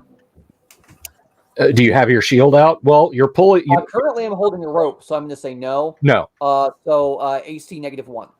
AC -1, and that's assuming I still have my dex bonus. Yeah, I'm going to say you can shuffle around. So that is actually going to miss, and this one goes on to Cecil. You are missed. I'm just imagining, like, all I can imagine is Outlier doing, like, a Jackie Chan skit where he's holding a rope on a dead body with one arm and he's just pivoting around it. Okay. Next round against the spiders. All right. You want me to roll initiative? I know what I'm doing. All right. If you guys are going to continue to melee, then yes. That what you're doing, Mobius? That's what I got going. That was right, Mobius. I can't read your. Was that right? Yes. Okay, cool. I am continuing on the you're fight. new here. I can't read your name, so. You're the one teaching me Dwarvish. You won't teach me no more. I'm still getting used to you as a player here. All right. So, we good? You want initiative? Yeah. Roll initiative, please. All right. It's a 3. Okay, Spidars go first. Yeah. That is a hit. Hey. That is a miss. That is... This D4 does not like you. I'm sorry, TK. That's 4 more points of damage. I'll give it a little bit more flair on the next throw. And give me a saving throw versus poison. I surprisingly pass. Okay. And the one that is attacking... No, they've done a solid 12 points to me. Gotta give them credit. Yeah, the one that is attacking Cecil, rather, misses. If Cecil goes down, I'll retreat, but other than that... Okay. Counterattacks, please. 14 damage. Okay. Still up, but badly injured. Cecil. Cecil, kill it. 15 to hit. That will hit. And it's 5 points damage. Okay. A solid blow, but it's still scuttling around. Damn it, I said kill it. Kill it, Cecil. Man, I need better weapons. Okay. You use a great sword. Next verse, same as the first. Yes. Greetings, Boston Bruins fan 24. Hello, welcome. Just in time to watch the attack of the giant spiders. That was a serious question, though. Can he use a greatsword? Yes. I have one. I just haven't pulled it out yet. What the are you doing with your life, dude? Better yet, question. What are you doing with my life? Risk your own on your time. I don't really want to use it. I didn't want to be the I was waiting for that. Whatever. If we live, I am going to personally beat you into the street. I have a nuclear weapon, but I decided that I'll just chuck a rock instead. My body would look much cooler with a sheathed greatsword on its back when adventurers find it in 100 years. You can't put those on your back. Here we go. You know, I have a 19th century basket-hilted broadsword in there, but instead of using that, I'm going to fight my invaders with this. Let's go. All right, enough. Let's roll initiative, and it is over to Mobius. I got 1. Okay, the spiders go first. That is a miss against Cecil. That is a miss against Outlier. That is a miss against Outlier. Counterattacks, if you please. That's only a bastard sword. It's only going to give me an extra 2 points damage. That 2 points can do a lot. 16 damage. Okay, That obliterates another one. There's just 2. There's 1 fighting each of you now. Pull my stupid sword in.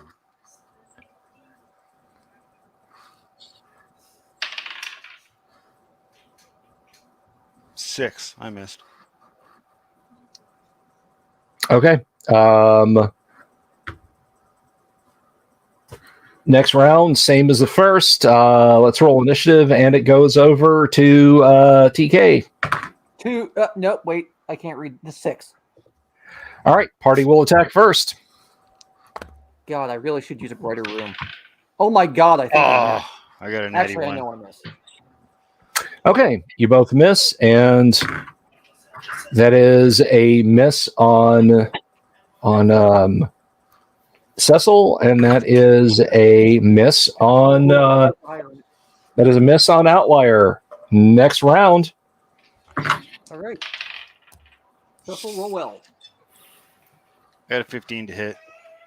No, this is For initiative? Yeah. 2. It's not well. Define not well. I got a 2 for initiative. Okay. That is a miss on Cecil. That is a miss on Outlier. Counterattacks, please. That hits for 14. Oh, wow. Weird. Okay. I got a 16 to hit. It will hit. And 2 points of damage with the sword. Nick. Okay. Okay. Last 2 giant spiders. The others have spirited away your former allies. Let's roll initiative. Did they go under the water or? Yeah, no, they're gone. That bloop. Man. Man is right. So give me an initiative roll, one of you guys, please. 6. All right, party goes first. Oh. That dice That's top. another natty 1.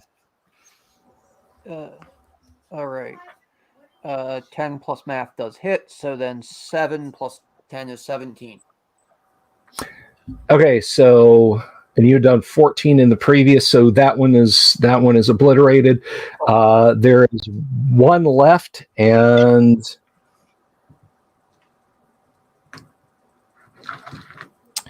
it is going to, let's see.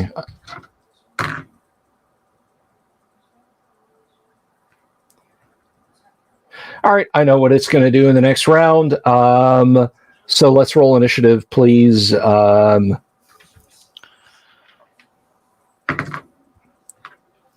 ahead and roll it. Mobius, roll initiative. Shoot. I got a 1. That is an initiative tie. And it misses you. I yell at Outlier. I'm like, reel him in. And it's trying to dive into the water. It's retreating in this round. Well, I got an 18 to hit as it was retreating. Yeah, can we get parting shots? Yeah. You guys will get parting shots. It's barring natural ones, you will hit it as it's going away. A 1 always misses. That was a 7 damage for me. Okay, you smash it up. You're not sure if it falls into the water dead or if it leaps in and makes good its escape. But you have lost 2 of your party members, and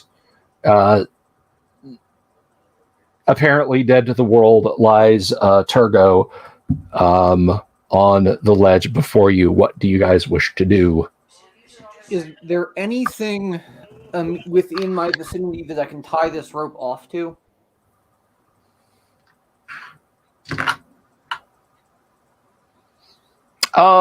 Actually, yes, there is. You notice that there is a small cleat, like for tying a line off on the wall. All right. All right.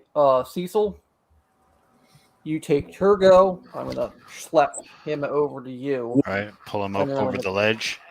Well, then I'm gonna tie the.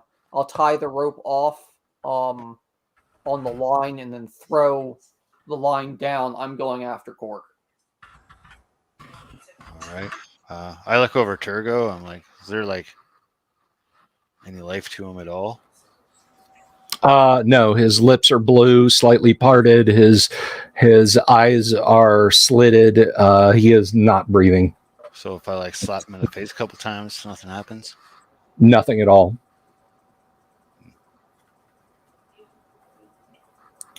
If you want to give him Post Malone face magic marker tattoos, you can feel free to do that. He's not gonna notice it. So It's straight in the body, but I guess I'll take Cork, it. what are you do not see Cork? Cork is gone. Correct. He would have fallen the And X something like a number of stone. feet down, right, into the sister. Right. Right. So all I can do is dive in after it. Okay. And that's exactly what I intend on doing. Okay. I'll You make sure any loose objects are secured on my person. You know, hand Cecil my shield, yada yada. I'll keep my sword clamped tight to me in case another spider or that audio shows up or whatever. You know, I'm pretty sure I heard the splash, right? So, I know something's down there. I don't know what. okay? So do you dive in? Do you ease yourself carefully in? How do you go? Given this rope and its tie-off point, I'll do my best to ease myself in. I don't want to, snap the rope with my dwarven weight. Okay. Vince was asking what armor is Outlier wearing. He's wearing plate, but it's magic. Yep. Light as a feather. Yep. So you lower yourself into the water. It's very cold and unpleasant on your eyeballs. You're a dwarf doing water. This is like anathema to you. But you lower yourself in. It is dark and murky. I'm just looking to feel for him. My feet can be of just as much use as my hands would be. Okay. So you're basically crawling along the bottom, correct? Just kicking for him, yeah. Okay. You're kicking up a lot of muck. It is very, very difficult to see. You do have infravision, but this must be what this. Well, you've been hit with magical darkness before. This isn't quite that bad. You can see like the warmth of the back of your hand in front of you. If it makes you feel any better, a friend of mine does deep sea welding, and they do all of their work basically by blind groping. I can believe it. All right, so you grope around underwater. You get maybe 10 feet or so, and then your chest starts to burn. You have to have air. Yeah, I'll come up for air. Okay. Is there any roll that I need to make to try and just swim up enough to get? Well, I guess I can pull myself up on the rope and get air, but yeah, I mean you can do that. So a gasp, you fill your lungs. When you didn't bump into any conveniently tucked away bodies down there in the maybe 15 or 20 feet out from the ledge that you were able to grope before you had to come back up for air. That's fine. I have a con of 14 if it matters. Okay. I will take that into account. So I'll do a few more dives. Okay.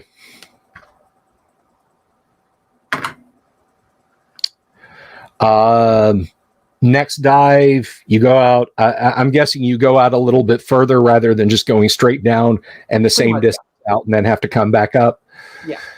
Okay, so you go out a little bit further, let yourself sink, which is not that difficult. I mean, there's still bulk to your other gear, just kind of dragging you straight down. Swimming back up is pretty difficult. Nothing. Third time, you're starting to get you think, close to the pillars. Mhm. You go down, you're groping around.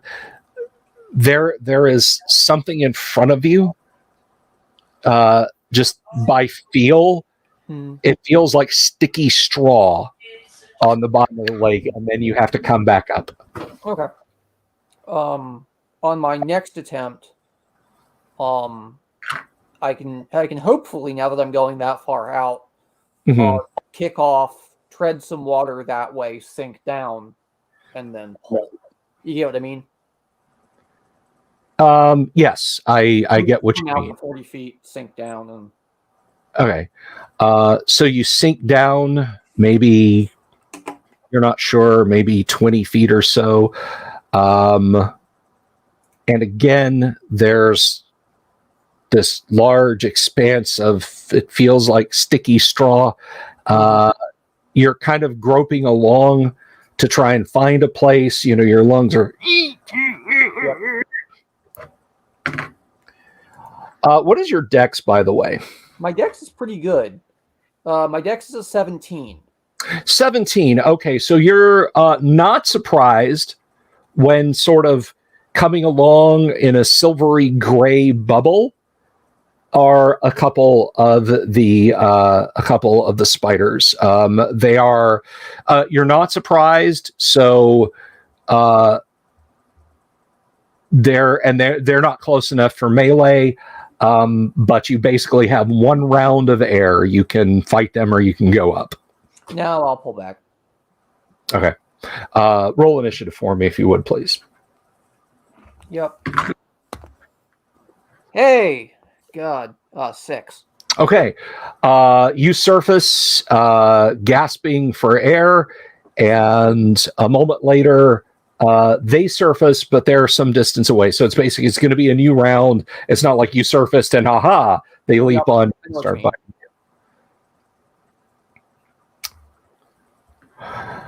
Alrighty. I'm keeping an eye on that ledge, but I'm assuming he's out of sight now again. Oh, yeah. Yeah, he's out of sight. Out of sight, man. I'll just yell, pull on the rope. All right, pull me out. Okay. Do you start pulling? Reeling him in. All right. He'll start pulling, I'll start climbing. Dwarf. Hand over hand. All right, so you're pulling him back in. Roll initiative for me, actually, if you would, Mobius. 4. Okay, you get some good pulls there with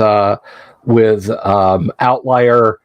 I'm guessing you're kind of swimming also. I'm pulling myself along. Yeah, it's Okay, not like yeah, a drag. you're feeling the rope go taut. Outlier, you scramble up onto the ledge, and behind you, gliding across the surface of the water, you can see a couple more of the giant water spiders. You'll have, I will say, a round before they will get to you. Basically, you guys have got a round's distance. What do y'all wish to do? Well, Pull Turgo back. You guys just need to get let's out of grab there. Turgo and get out of here. We tried. Yeah. I Okay. appreciate the effort. I really do. Sorry, Baron. That's okay. Okay. We did. At the end of the Well, day, also, if it's a sheet of paper. you know, All right. So dragging the lifeless I'll get that form. armor back, though. I'm sorry. What? So I would have liked to have gotten that armor back, though. Oh no, it's still in town. I don't have that armor. We're actually purchased God. it yet. Still at the Yeah. store. It's still at the store. You got Yeah, the enchantment put on Paid it. for, but it's still being enchanted. Yeah. Well, at least I can go pick it up. I was Yeah. there with you when you bought it. So.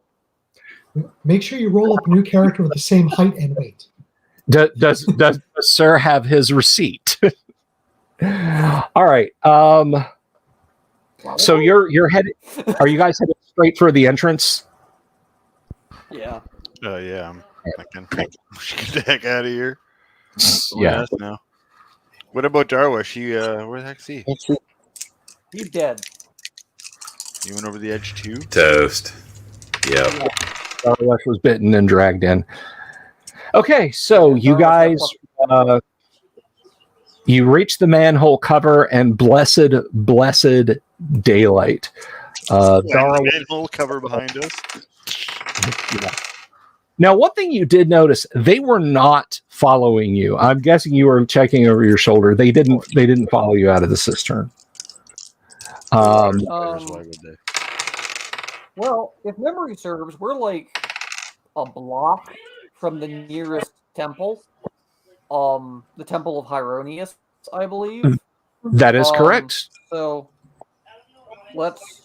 I guess I'm going to drag Turgo over and see if he can either have a neutralized poison cast on him, or if need be, I'll find out basically. Okay. To cleanse Turgo's body of poison, I'm going to roll just to see if there's a city encounter, see if you guys get stopped by the watch. You're all soaking wet and carrying a dead through the high quarter of Greyhawk. Officer, this isn't what you think it is. Just kind of... Black Lutus, Stygian the best. Just kind of leans on the hilt of his sword. Oh, I'm dying to know what this could look like. Yeah, but you do not. To be fair, I'm still wearing the livery of a cleric, so. Fair enough. Baptismal gone terribly wrong, Malud, if you don't mind. Okay, so you make it back to the Temple of Hieronius unmolested. There are people who are like, oh my, they're watching you, but you suspect they probably just think it was, a boating accident or something. No one was in the in the street when you came up through the grating. So people watch us go down there too. You arrive at the Temple of Hieronius, and they see you. They see your friend that's being carried, and in fact, one of the acolytes who is tending to the grounds says, oh, "A boating accident? This man's been poisoned." A poison boating accident? That's even worse. Quickly!" And he kind of leads the way ahead of you and throws the door open, and there you are in the Church of Hieronius. Vincent, they lost Darwesh, a man-at-arms, Cork, a paladin, and Turgo. They got Turgo's body, but Turgo is dead. Yeah. Well, and so at least those officials will confirm that Turgo was dead, and I will go take him back to my temple, then have him raised. Okay. Since it's my temple that owes me the IOUs. Sure. The high priest at the Temple of Hieronius looks like John Wood from Lady Hawk, but his attitude is that of John Wood from War Games. So he's a very nice, becoming fellow. I really like John Wood as an actor. Back to your temple. Yeah. And once they like look at him and go, a couple of favors. "Yeah, sorry, bud, he's dead." Okay, the raised dead, they can cast. You are still owed that one final favor. However, I'm sorry, there was some crosstalk. What were you saying, TK? There were 2 per party member. There were 4 party members at a total of 8. We've spent 6. No, actually, we've spent 5. You spent more than that. No, you spent 6 because you had Clara raised. That's right. Okay, so 6. So we still have 2 left. After him, we have 1 left. Correct. He will require a neutralized poison. Do you outline what happens? Let me ask you that. Yeah, I'll outline what happens. I'll pay for the neutralized poison. How much do I owe? That's 1,000 gold. That's fine. Done. Yeah, I'll give you half of that. Okay, give me a resurrection survival roll, please, Doom Sword. That is percentile. For those of you who are curious, the Constitution score determines a rating from I think it's like as low as 20 and as high as 98. Your chance to survive being raised back from the dead. A death save, if you will. Yep. I'll give you the 5 for that raise. Nice. All right, it'll be these here, Okay. and it's not very good. It is a Well, you have to roll 55. below. Your con's that low? Yeah. It started at 8, went to 7. If I survive this, it goes to 6, and that's when I start. I'll lose 7 hit points. Well, hell, if I remembered that, I wouldn't have bothered raising it. If you have a common seven, you have a You didn't talk to me first, but that's okay. I appreciate you trying to raise me. Yep. It gives If you us have a more common- options if I'm actually raised, even with if you have fewer a hit common points. 7, you have a We'll see you, John. 70% chance. I just start shaking him. Wake up! I'm sorry. 60%. You have a 60% chance if you have a con of 7. 60? Oh, I wrote down. Oh, okay. I see what I did. Right, I screwed up my my new character sheet. Thank you. All right, let's look. 78. So you're only of interest to historians. Yes. Pretty much. Well, let's Turbo's rip them apart. story in the world of Greyhawk ends here. What adventures you have on other planes in the afterlife? What was Turgo's alignment? Chaotic neutral. Chaotic neutral. Well, you're going to then. I think I don't. Well, I have the player's handbook here. A place of ultimate fun. We just do whatever we want. A place of ultimate fun where you can do whatever you want. Let's look at the. He had good tendencies, No, that's fine. That'll. Let's see. That'll make it a little bit cooler. Probably Limbo or Nirvana. Yeah, that's perfect. It smells like Teen Spirit. Limbo. One of the planes of Limbo, but you're close enough that you can do weekend trips to Gladsheim. Oh, perfect. Okay, so Never visit. Turgo has shuffled this mortal coil.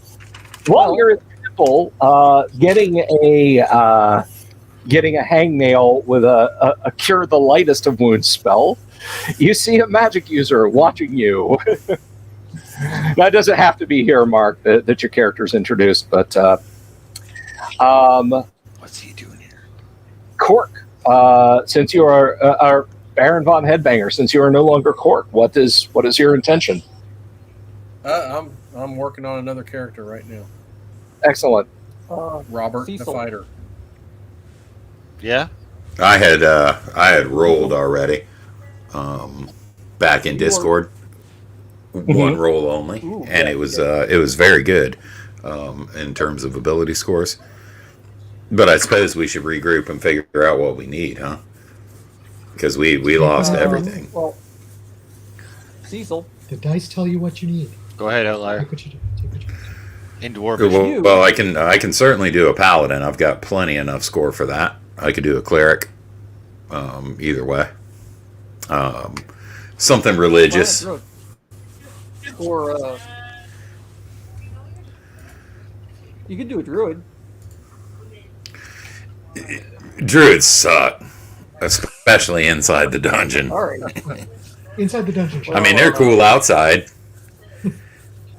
Paladin maybe, but Paladin. I'd always welcome a fellow cleric. Yeah.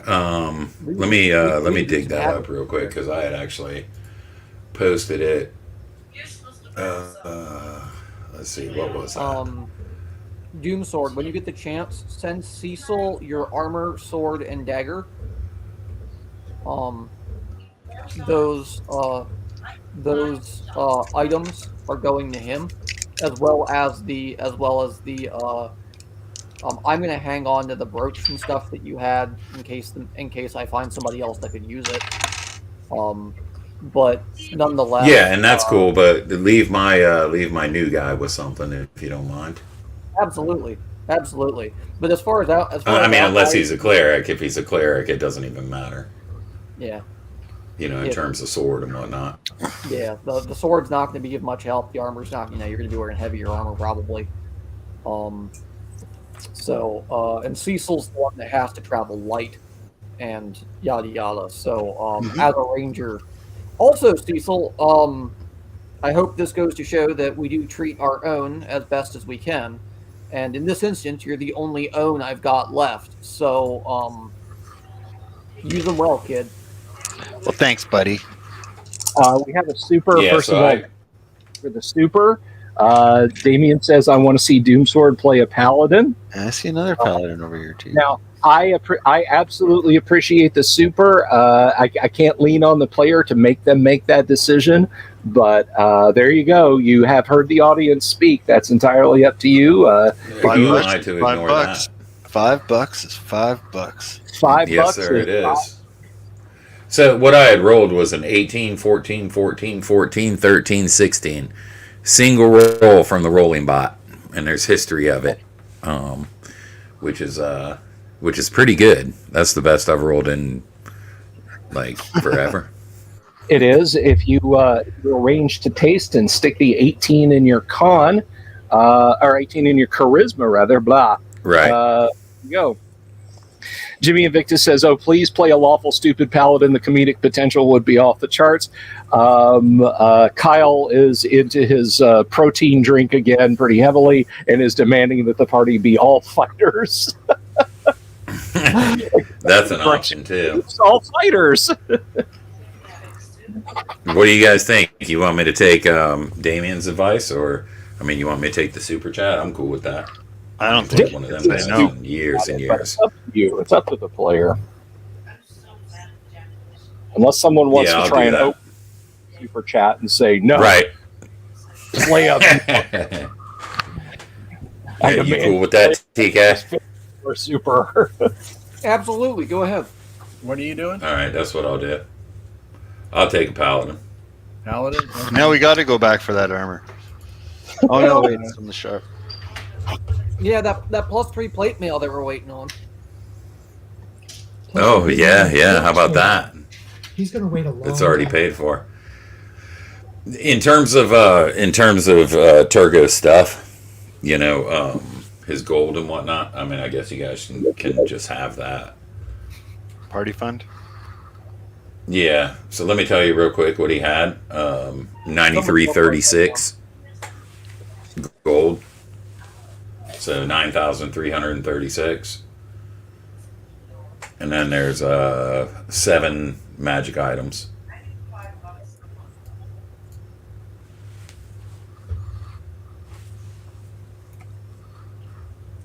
Now, while the players decide that, for those of you who are curious as to character, I'm of two minds, and this is going to drive my poor co-host Kyle absolutely bananas when I even bring this up, because he thinks that Gary was a softie.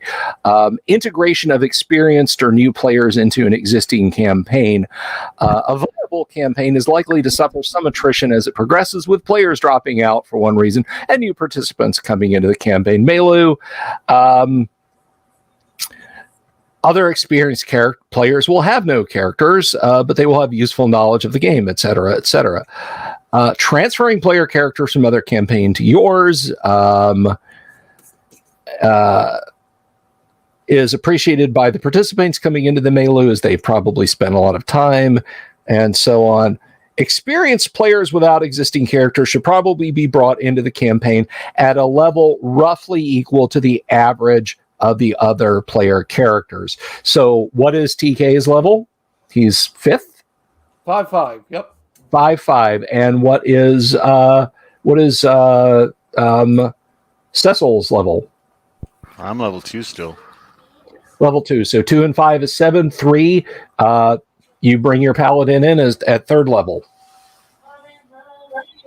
I must have Same been with my lucky guy. when I came in. Well, what about Mark? Hold the phone. What level is he? Mark, are you playing a pure poor Mark? You could have a cardboard cutout sitting there. Poor guy hasn't I'm played enough. coming in as a fighter magic user, an elf Okay. fighter magic user, and you had told me 3-2. So he's 3-2. Okay. All right. If you want, I can Mark, tone him I'm not down. gonna lie. I didn't understand the word you said. Yeah, I don't know what's up with this. Is this better? That's a little better. Yeah. Weird. So 3 for my guy too. yeah. Okay. So we have, and I guess the magic user is going to look over and see me being like, look at my dead friend's body, and immediately just like grab up, basically strip him naked, grab the arm, grab his swords, and go, "Hey, Ranger." Pass it all off to the next guy. He's just Yeah. like, "You want to join this group or not?" You see a short, kind of greasy elf look your way. His cloak is a little worn and dirty, and he looks at you and says, "You're Sir Outlier?" I am. Why? "I'm looking for Abner. I hear you knew him." I hate to tell you something. I can show you where his body is. Do you have any of his notes? Yes, we saved most of those, I do believe. I want those. And you go to Castle Greyhawk too? You go to Castle. You explore Castle Greyhawk? Yeah. I'll come along with you. Okay. Well, if you want to come, he's if you wanna decided. come with us, He's decided he's your traveling companion now. Done. okay. If you want to come with us and add to his notes, you're welcome. If you want to take take a copy of his notes and leave, you're welcome to. But as of right now, we need them. So That's fair. So in other words, they will now be his responsibility. But I did not catch his name. Hador Golor. Hador? Hador.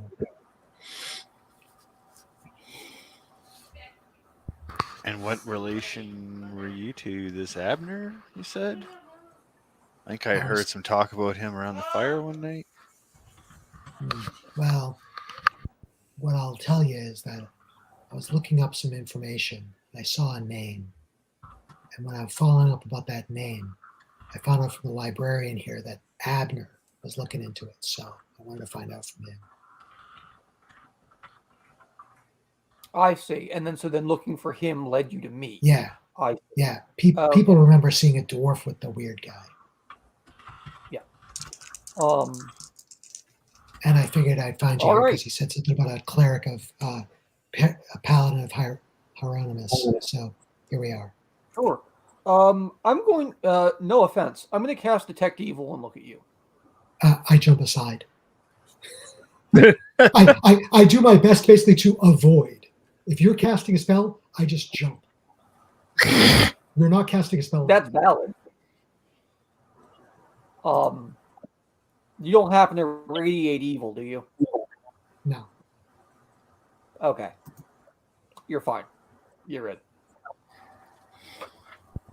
At least he's got that going for him. Well, I mean, to be fair, at this point with this party, I have two assumptions. One, any idiot that wants to join is fine. Two, I have to make sure that idiot's not also a demon. Hey.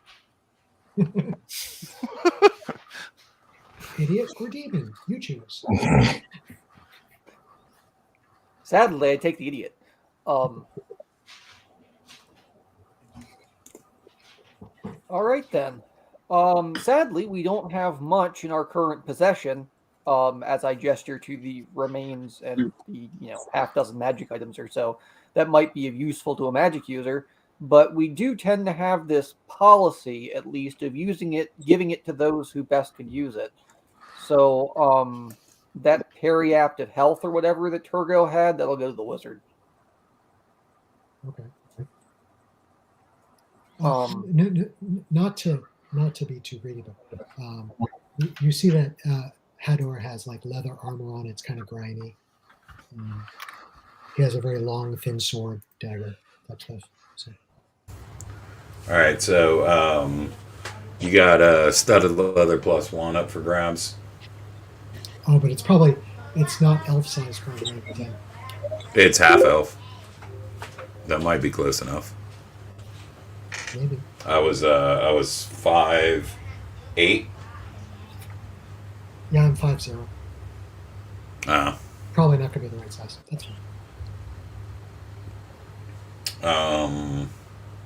there's a ring of protection +1. I'll take that if anyone's You offering. can have that with her. Yeah. There's so the long sword went to Cecil, right? Yeah. The long sword, the Alright, leather, so and the dagger with the vessel. The long sword, the leather, and the dagger went to Cecil. Those three go to Cecil. Makes sense. Right. You know what those are. So that's +1 leather. Yeah, +1 studded leather, dagger +1 +2 versus larger than man size. Long sword, and it's an intelligent long sword. Yeah, and it's a what's that? A frost brand, +3 +6 versus fire used in dwelling. And it didn't really have any intelligent special abilities except being irritating. Okay. Although I believe. Yeah, that's unfortunate. That longsword, though, that might not be of good use to anyone because I believe it was chaotic neutral alignment. So, is the ranger going to care? He's neutral. Yep. I don't know. That's buried in the DMG. No, I got to be lawful. Compatible alignments. Yeah, so sword alignment, it's not so much as who cares as it is you take the sword's force of personality damage if you're not aligned with the sword. Swords that have neutral, like a chaotic neutral sword, could be wielded by chaotic evil, chaotic neutral, or chaotic good. But a lawful good person can wielded by lawful. I see. Isn't every ranger chaotic good? I mean, I thought so. So there's a periaptive health. Yeah, me too. I don't want to waste too much time on this. Oh, right. But yeah, the periaptive health will go to. Well, I guess until we can save that for if some other schmuck shows up. But I think we should give the wizard. Right, but are you guys writing these down, or I'll just keep them on the character sheet? You know. Should probably give the dagger to the magic user too. No. You don't use 2 weapons, Diesel? Well, I could, but I'm not. I thought you did. No. Not the dagger, anyways. No. I'm proficient with Cecil, you can't happen to the chaotic neutral frost brand, can you? Hmm. Not Cecil. Pardon? Sorry. Hardor. If I touch it, I'll suddenly take damage and I'll probably pass it. That's valid. All right. Well, we'll keep it for the next schmuck and maybe sell it, but we'll see.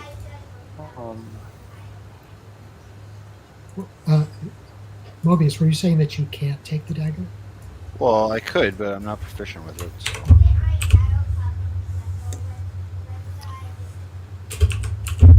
First, will I take the It sounds dagger? like all the rangers getting out of this is a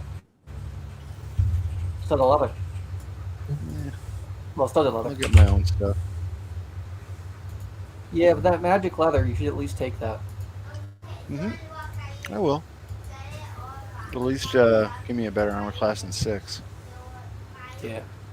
Potion of fire, lizard control, and 7 + 1 arrows. I'll take those arrows. Go for it. I'll take the potion.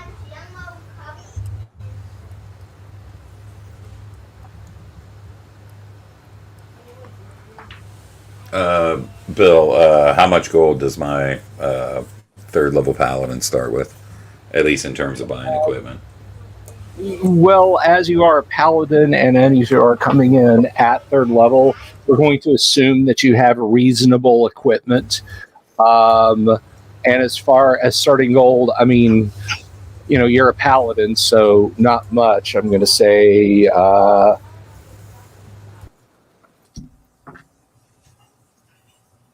that's not bad. That's 1,200. You got 140 gold pieces. Okay, and reasonable equipment would be regular adventuring party stuff, maybe a suit of plate mail, and like a bastard sword. Yeah. All right, cool. Thank you.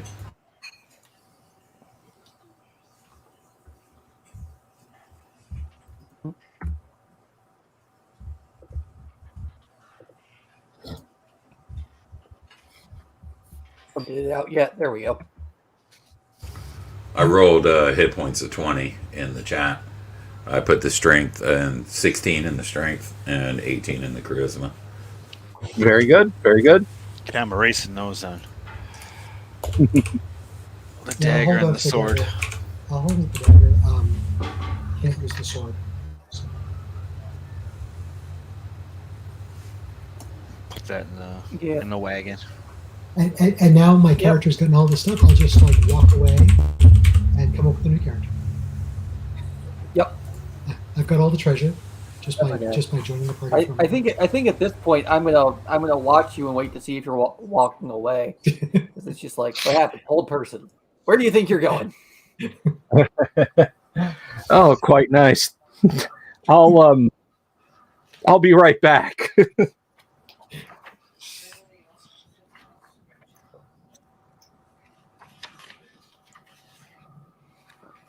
All right. Well, I guess we should wait to see if wait for that plate mail to finish and go from there. All right. I guess I'll go get something to eat. Yeah. I'm gonna go shower and then shower again and then burn my clothes. Order a new set of clothes. Oh yeah, Shower again. the sewer. Well, You don't like the sewer. I should point out. The water in the cistern was relatively clean. It was not like a settling sump or anything like that. In fact, you didn't really have time to ponder it, but as a dwarf, you noticed that the pipes coming into the cistern all sloped away from it. Or at least, well, the pipe singular that you guys came in sloped away from it. And while you certainly wouldn't want to have gotten your tankard and had a big old gulp for too much longer, this was probably a freshwater cistern. Okay. I feel much less bad. I will not burn my clothes. I will just bathe 3 times. It's fine. Okay. And send your clothes to Clara to have her launder them and beat them and launder them again. Yeah. Alrighty. So Baron, in lieu of Cork's passing, you are running Bob the Fighter, yes? Yes, Robert, if you please. Excuse me, Robert the Fighter. For those of you who might be new to the show, which, by the way, I just I had a peek just before the show started, guys. We're at 45:56. Thank you, everyone. If you haven't already, and you like the content, you like listening to us play D&D, you like the videos, the little news videos I do during the day, please click the subscribe button, click the bell icon for notifications, and if you like this video or any of the other videos we do, give it a thumbs up. It really, really helps with ye old, kind of YouTube matrix sort of metrics, rather, that sort of thing, and maybe the matrix too. If you ever see Lawrence Fishburne show up and he's offering me a couple of pills, just I've often wondered, like, if you got that offer, if you just grabbed both and popped him down before he could stop you, what would happen? But anyway, so thank you, everyone. That is super keen of you. Players, back to the table, though. Cork is playing Robert the Fighter, which I guess he's inspired by me constantly saying Bob the Fighter when I give examples of of D&D characters as I have done, which again, if you followed the show along for these many moons, you know, you're getting the party together. So I think we need some more henchmen too. Turgo, you're going to have to come up with a different name, Doomsword, than Turgo. Yeah, let me fix that. I'm playing Petrus Potens, the paladin. He happens to be a protector. Yes, sir. Petrus Potens, the protector. I love it. Okay. And have you decided what god? Certainly erroneous. All right, Heronius, Petrus Potens of Heronius, and you see this group of soaking wet. Well, a couple of them are soaking wet. Bring the body of their friend into the temple of Heronius, and then leave with the body of their friend there in the high quarter of the city of Greyhawk. It's most curious, most unusual. I mean, certainly. And I will have to bring up, let's see, do I still have this? Did I leave that ever important tab of the city of Greyhawk open? Yes, I did. There are ponds and so on in the high quarter of Greyhawk. There's kind of a large one located sort of to the northwest of the Collegium Magica that you're aware of, and streams and whatnot. Perhaps this fellow fell in, but after a few brief words with the high priest, they take their friend and disappear. And he turns and looks at you and says, "These are most unusual days we are living in. They're not members of the church. I certainly didn't press them about it, but I presume their friend requires the services of perhaps another god. I would hate to see anything bad befall them. Could you at the very least follow them and keep an eye on them?" No, I certainly will. Regardless of whether or not they are members of the faith now. I trust my ability, given by Lord Erroneous, to convert them at the very least. He gives you the clenched fist to forehead salute and says, of course. Go forward in battle and righteousness, my son." Your will is my command. So I guess you're gonna stalk the cleric of Blairin as he's carrying his friend's dead body back. Apparently. Well, you'd probably quite quickly notice me stripping my friend's dead body. Yeah. For the daisies, get him. Yeah, so they enter a temple of Blairid, which I will leave that up to Petrus as to whether or not he wishes to follow into the temple of Blairid. But they later come out. Now, as far as preparing the bodies for funerary rites, they do have a chamber, a mortuary, if you will, where you can do that. They can be wrapped in, what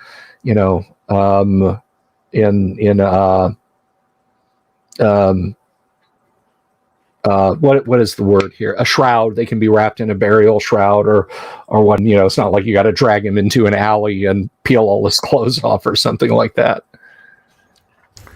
Yeah, and Turgo would have told you guys, dead is dead from his perspective, so he doesn't care what you do with his body. I was going to bury him at the Longhouse. Funeral pyre. He'd appreciate that. Funeral pyre, whatever you want. It seems the most fitting. Karn, we could just pile rocks on him. We have a line of graves next to the boathouse at this point. There's like 3 or 4 bodies there, so may as well just keep it going.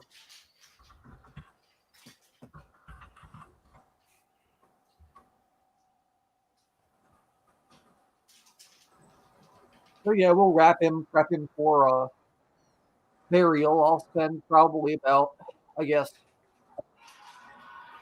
something like 5 gold or so in salt, and stuff his cavities full of salt and wrap him up Put real coins tight. on his eyes, all that nonsense. Well, the salt's just so he doesn't quite smell so bad in about a week when we actually take him out there. Good point. Yeah. Remember, this is in the age before refrigeration. If we're going to bury him properly in about a week, it's gonna not smell great. TJ wants to know if you guys cast Speak with Dead on Turgo. I don't know for what reason, but He doesn't have any yes or no questions that I want to answer, frankly. So I'm not. You were supposed to come back from the light.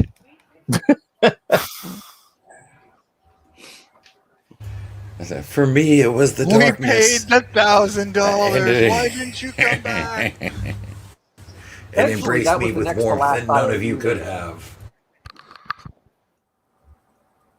Yeah. If I realized his seriously though, like if I had remembered that his con was that low, I just wouldn't have bothered. But oh well, had to try. This is what I get for not taking notes. All right then. So what's next, party? So, I mean, I guess those guys eventually come out. I suppose I just hang out outside the Temple of Blared. they are talking to an elf in kind of shabby armor. Mark, I'll let you describe your character. And Baron, put Robert in your on-screen ID, so I don't slip up and call you Cork constantly.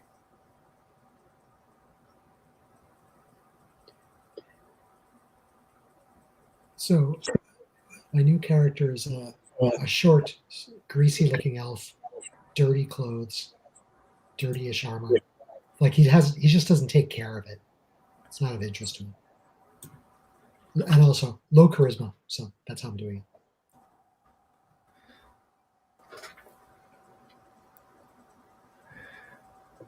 All right. And Petrus, you can go, Doomsword, you can go ahead and describe Petrus. Yeah, so he's an imposing fellow, about 6'6", apparently of lean build under his plate armor that looks like it hasn't seen a lot of battle. There's some nicks and scratches on it. Carries a belt pouch, is loaded up with a few weapons, a mace, a sword, that sort of thing. He's got a helmet over his head, but you can see long black hair flowing out from underneath it, and he's got ice cold blue eyes. Yeah, that's about it.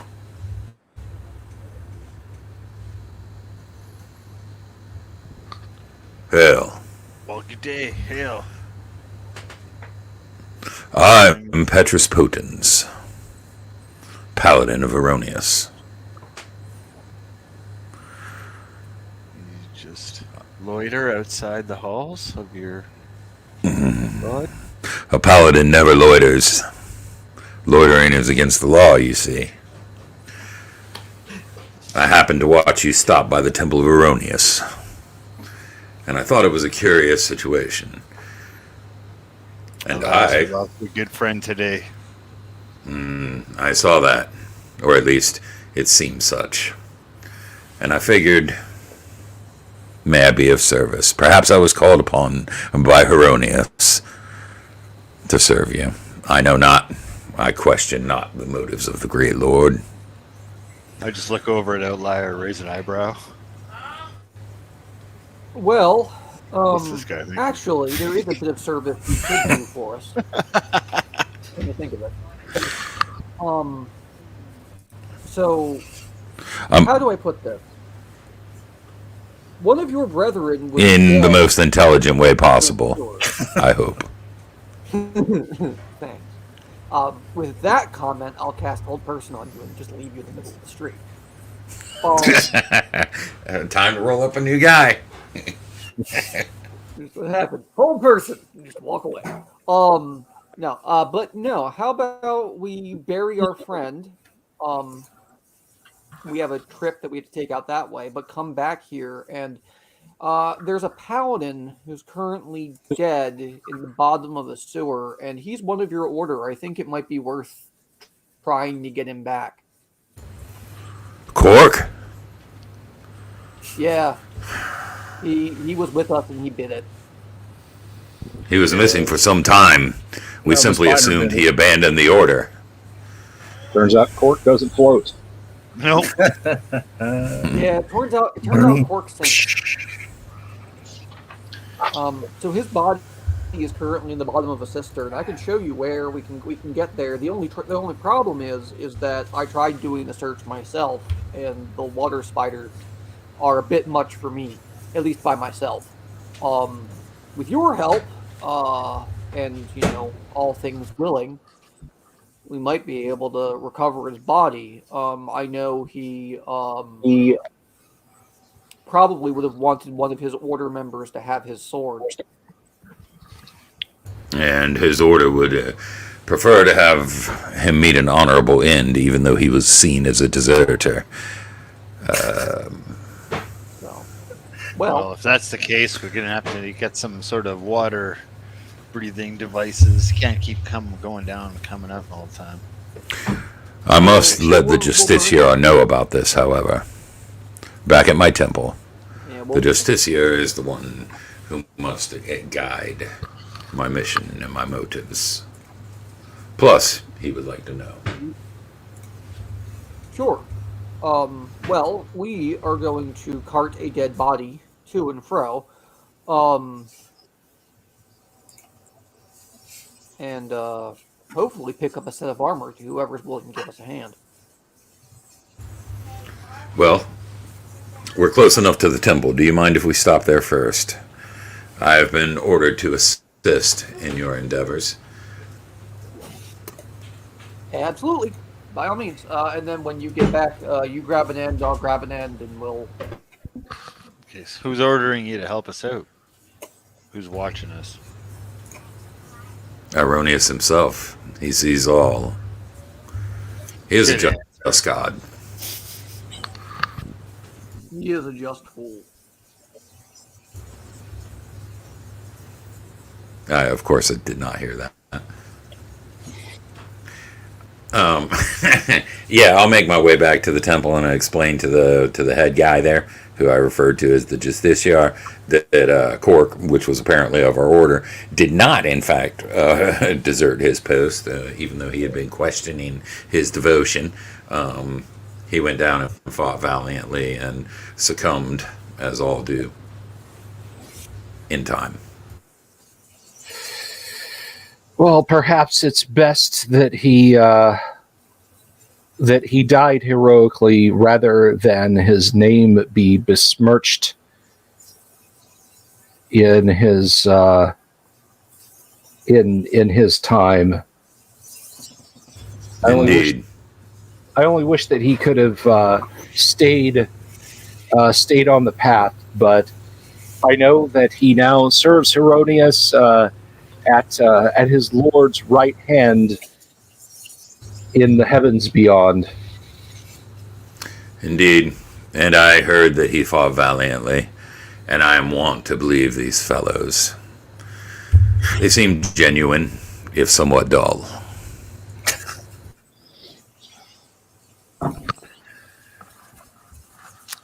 Yes. I Well, would like, Well, while he's doing that, I would O'Leary, like to think that Outlier has an intelligence of 9.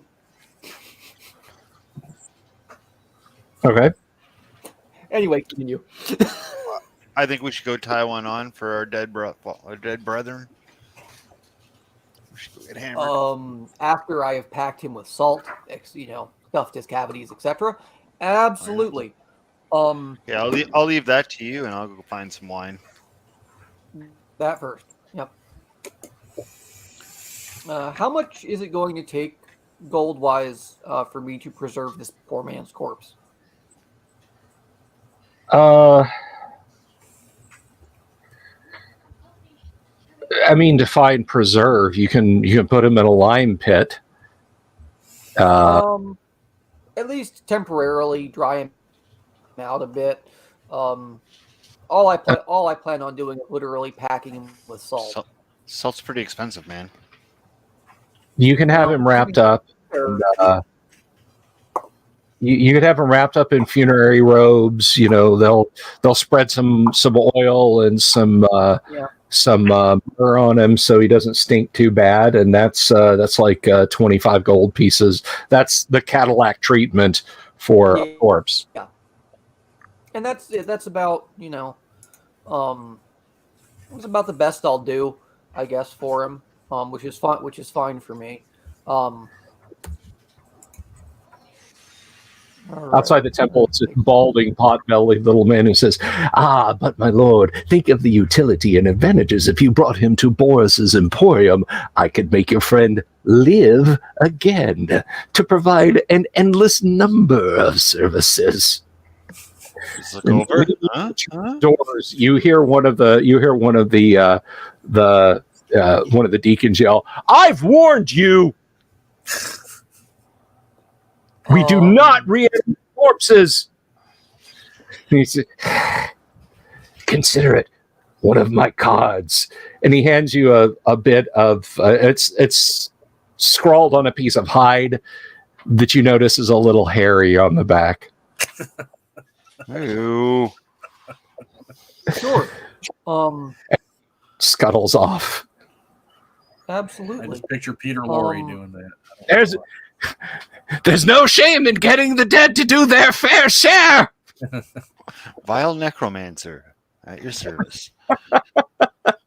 So, when I get back to the party, I'll show them the card and go, so, order of operations. We drop off our dead friend. We come back. We get the paladin. And then we go skin this necromancer alive.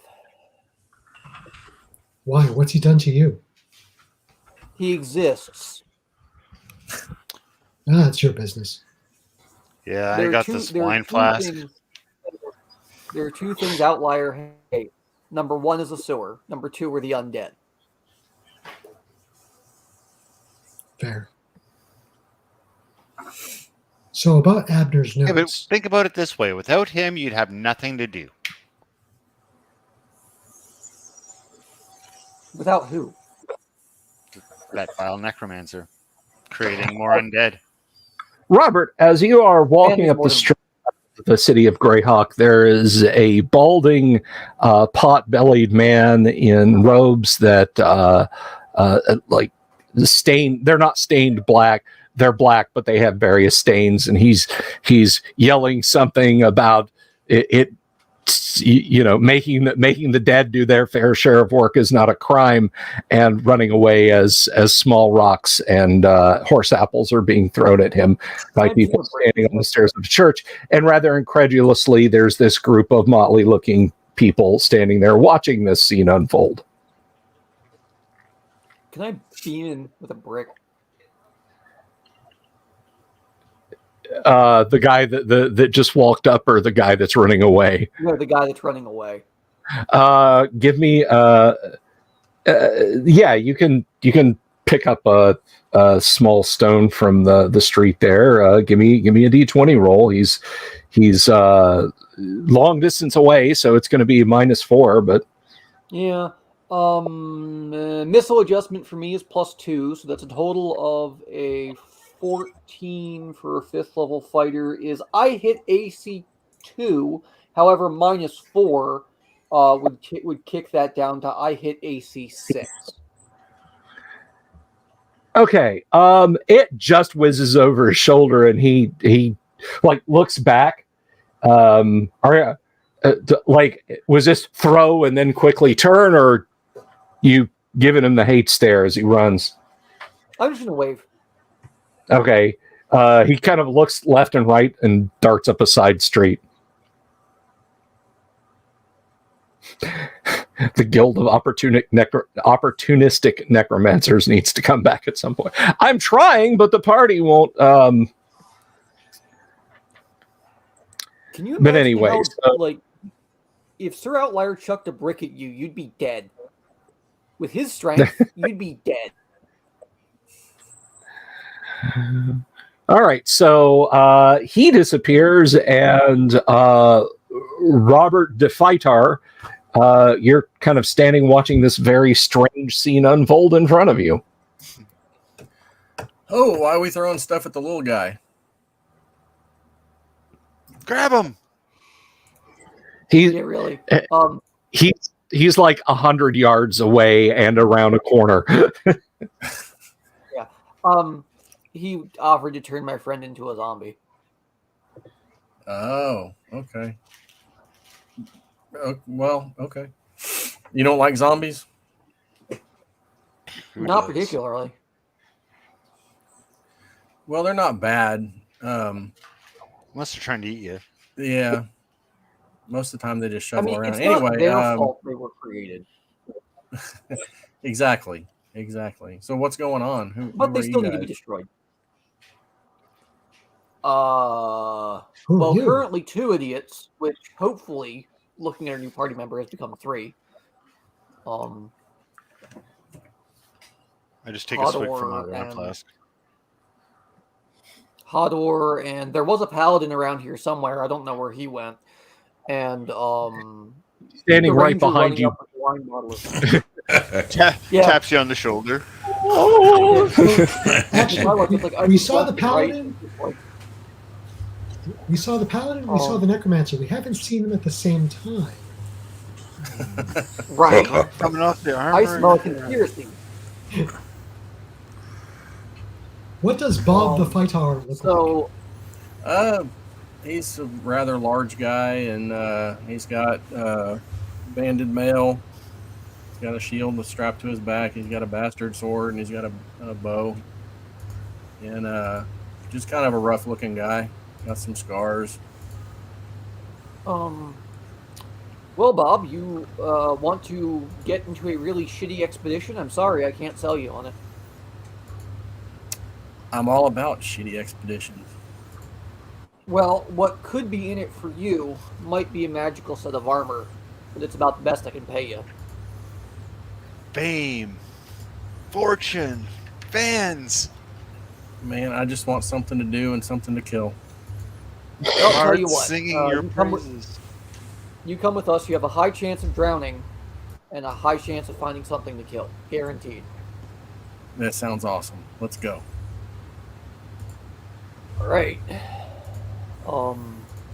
We want to go grab that plate mail first?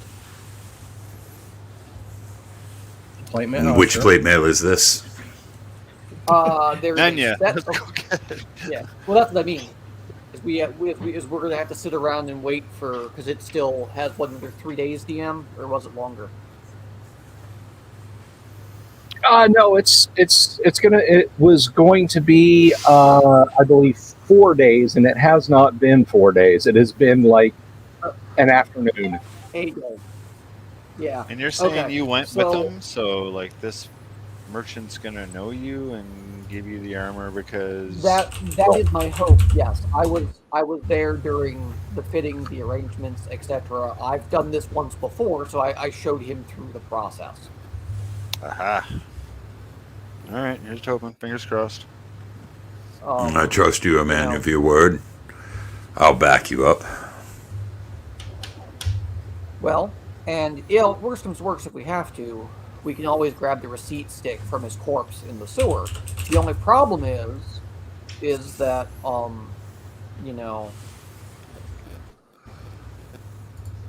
I have a copy, but I don't know if they'll take my copy. You get what I mean? Yeah, the one underneath there is getting awfully waterlogged.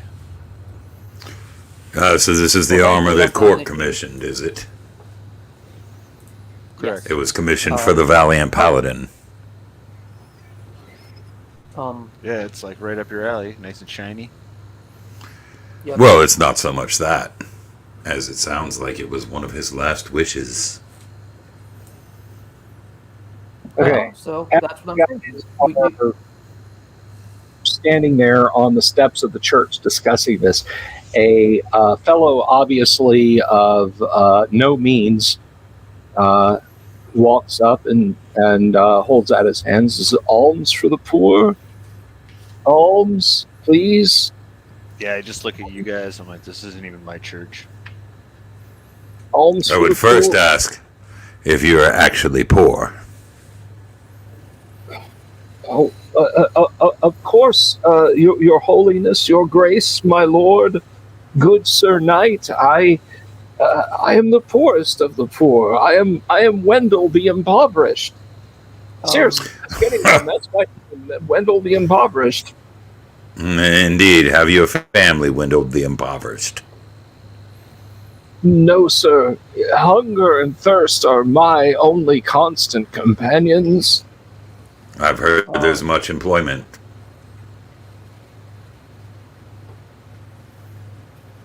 Well, I would gladly carry a crate or swing a hammer or do what I could, sir, even light a lamp, but it's this leg, you see. And he takes a couple of painful rolling steps forward. Well, Let me see that leg a little closer. Yeah, you could heal him. Help the poor saw it out. I'll cast Cure Disease.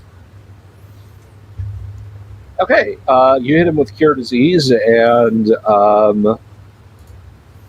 Get ready back in. Ox clears up. Skin looks a little clearer. He's not any cleaner, but he hikes up his pant leg, and yeah, you can see he has like a knee that is seriously out of shape. It's set badly. Let's break it again. Want to break it again? Yeah. Like his eyes get big. Please, I just want a bowl of soup. Please don't harm me. Don't harm me. Well, my next question. 8 folks equally kind of starting to gather around you guys. Yet, like one's like, call the gendarme. They're about to harm. They're about to harm Ian the impoverished. No one is harming anyone. We just wanted to be sure that he wasn't a drunk. Okay, well, you got a very high charisma. Let's see. We have 2 people in the party with 18 charisma. Yes. Also, why did you create charisma before? Because it's necessary. I had nothing else that exceeded or met or exceeded a 17. I would have put the 16 in there, but that wouldn't have worked. They immediately calm down and look hopefully to Petrus Potens and say, then you will help. Then you will help poor Ian and us. Yes, us. We too. All we must do is figure out a few things. 1, are you unable to work? 2, what are you going to use the money for? One woman pipes up and says, I need a bottle of liniment. The winter was terrible on my joints. And a man who has like 3 fingers on one hand and a forefinger and a thumb on the other says, I should like something to eat and perhaps a new pair of gloves.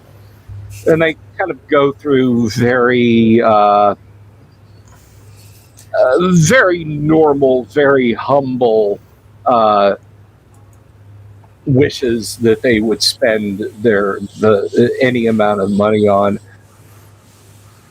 There are 8 of you, yes? Well, counting the first fellow that came up, there's a total of 9. There are 9 of you, yes? If I were to give you 10 pieces of gold, 10 golden crowns, how would you separate them? They kind of... This is taking too long. I throw 18 copper pieces on the ground and walk away. do you really? Do you Yeah. dump out 18 copper on the ground? That's exactly how many copper pieces I have. 18. Okay, well, some people on the fringes are like, they're still looking at him, but they're like picking it up, very clearly not missing any. Finally, one of the fellows speaks up and he says, "I know what I would do. A golden orb for each of us, and of course for poor Wanda the Starved here, she would take the extra. I would insist on it." And they nod. Yes, Wanda should have it. She was the then woman. you shall have the gold. Hold. And then for you are just. And I'll give him 10 pieces. Hold. Glug, Okay. glug, glug. Takes That it. one should go to the church.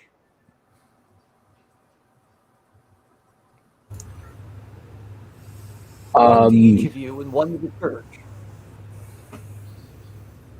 Which church would that be? Well, Hieronius, of course, in this instance. Indeed, but I have my responsibilities before the great Lord Hieronius, one of which is to tithe and to give all of my excessive earnings to the church myself. The other is to give to the poor. And they can tithe as well. And they can tithe. Indeed, they could. It is by our kindness. I just donated a spell to help this man. The least he can do is, well, then give my church the 1 coin. I suppose that's up to Wendell. Indeed.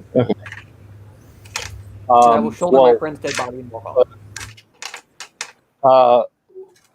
Wendell the Destitute nods as though he understands some great wisdom and looks at the woman and says, "They speak the truth, but fear not.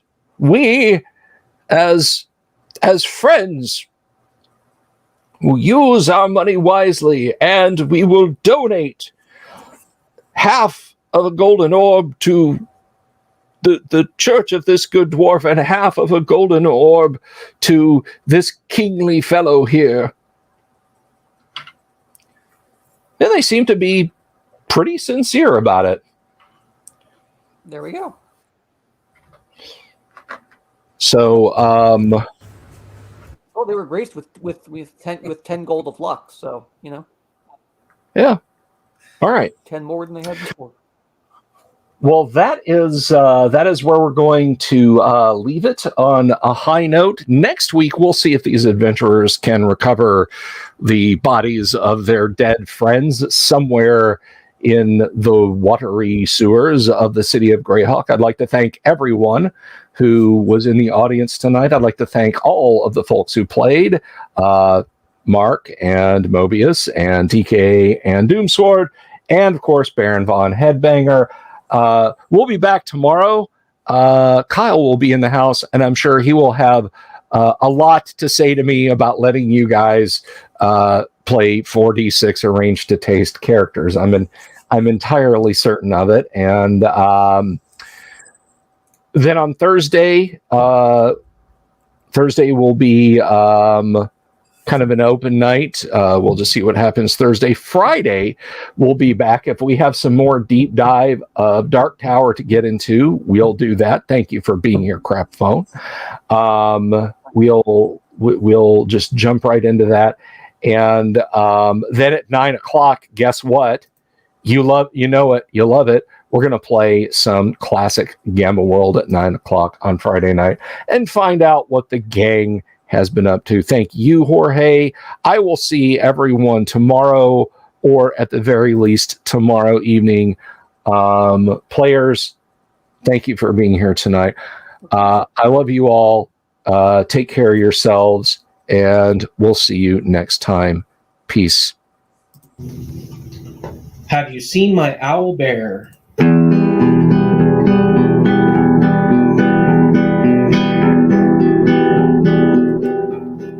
Here's to all the weirdos everywhere in the woods and in the air. Have you seen my owl bear? Should I shave off all my hair? Bobs are all around. Some live in tunnels underground. Some are fat, some are rich, some are sleeping in a ditch.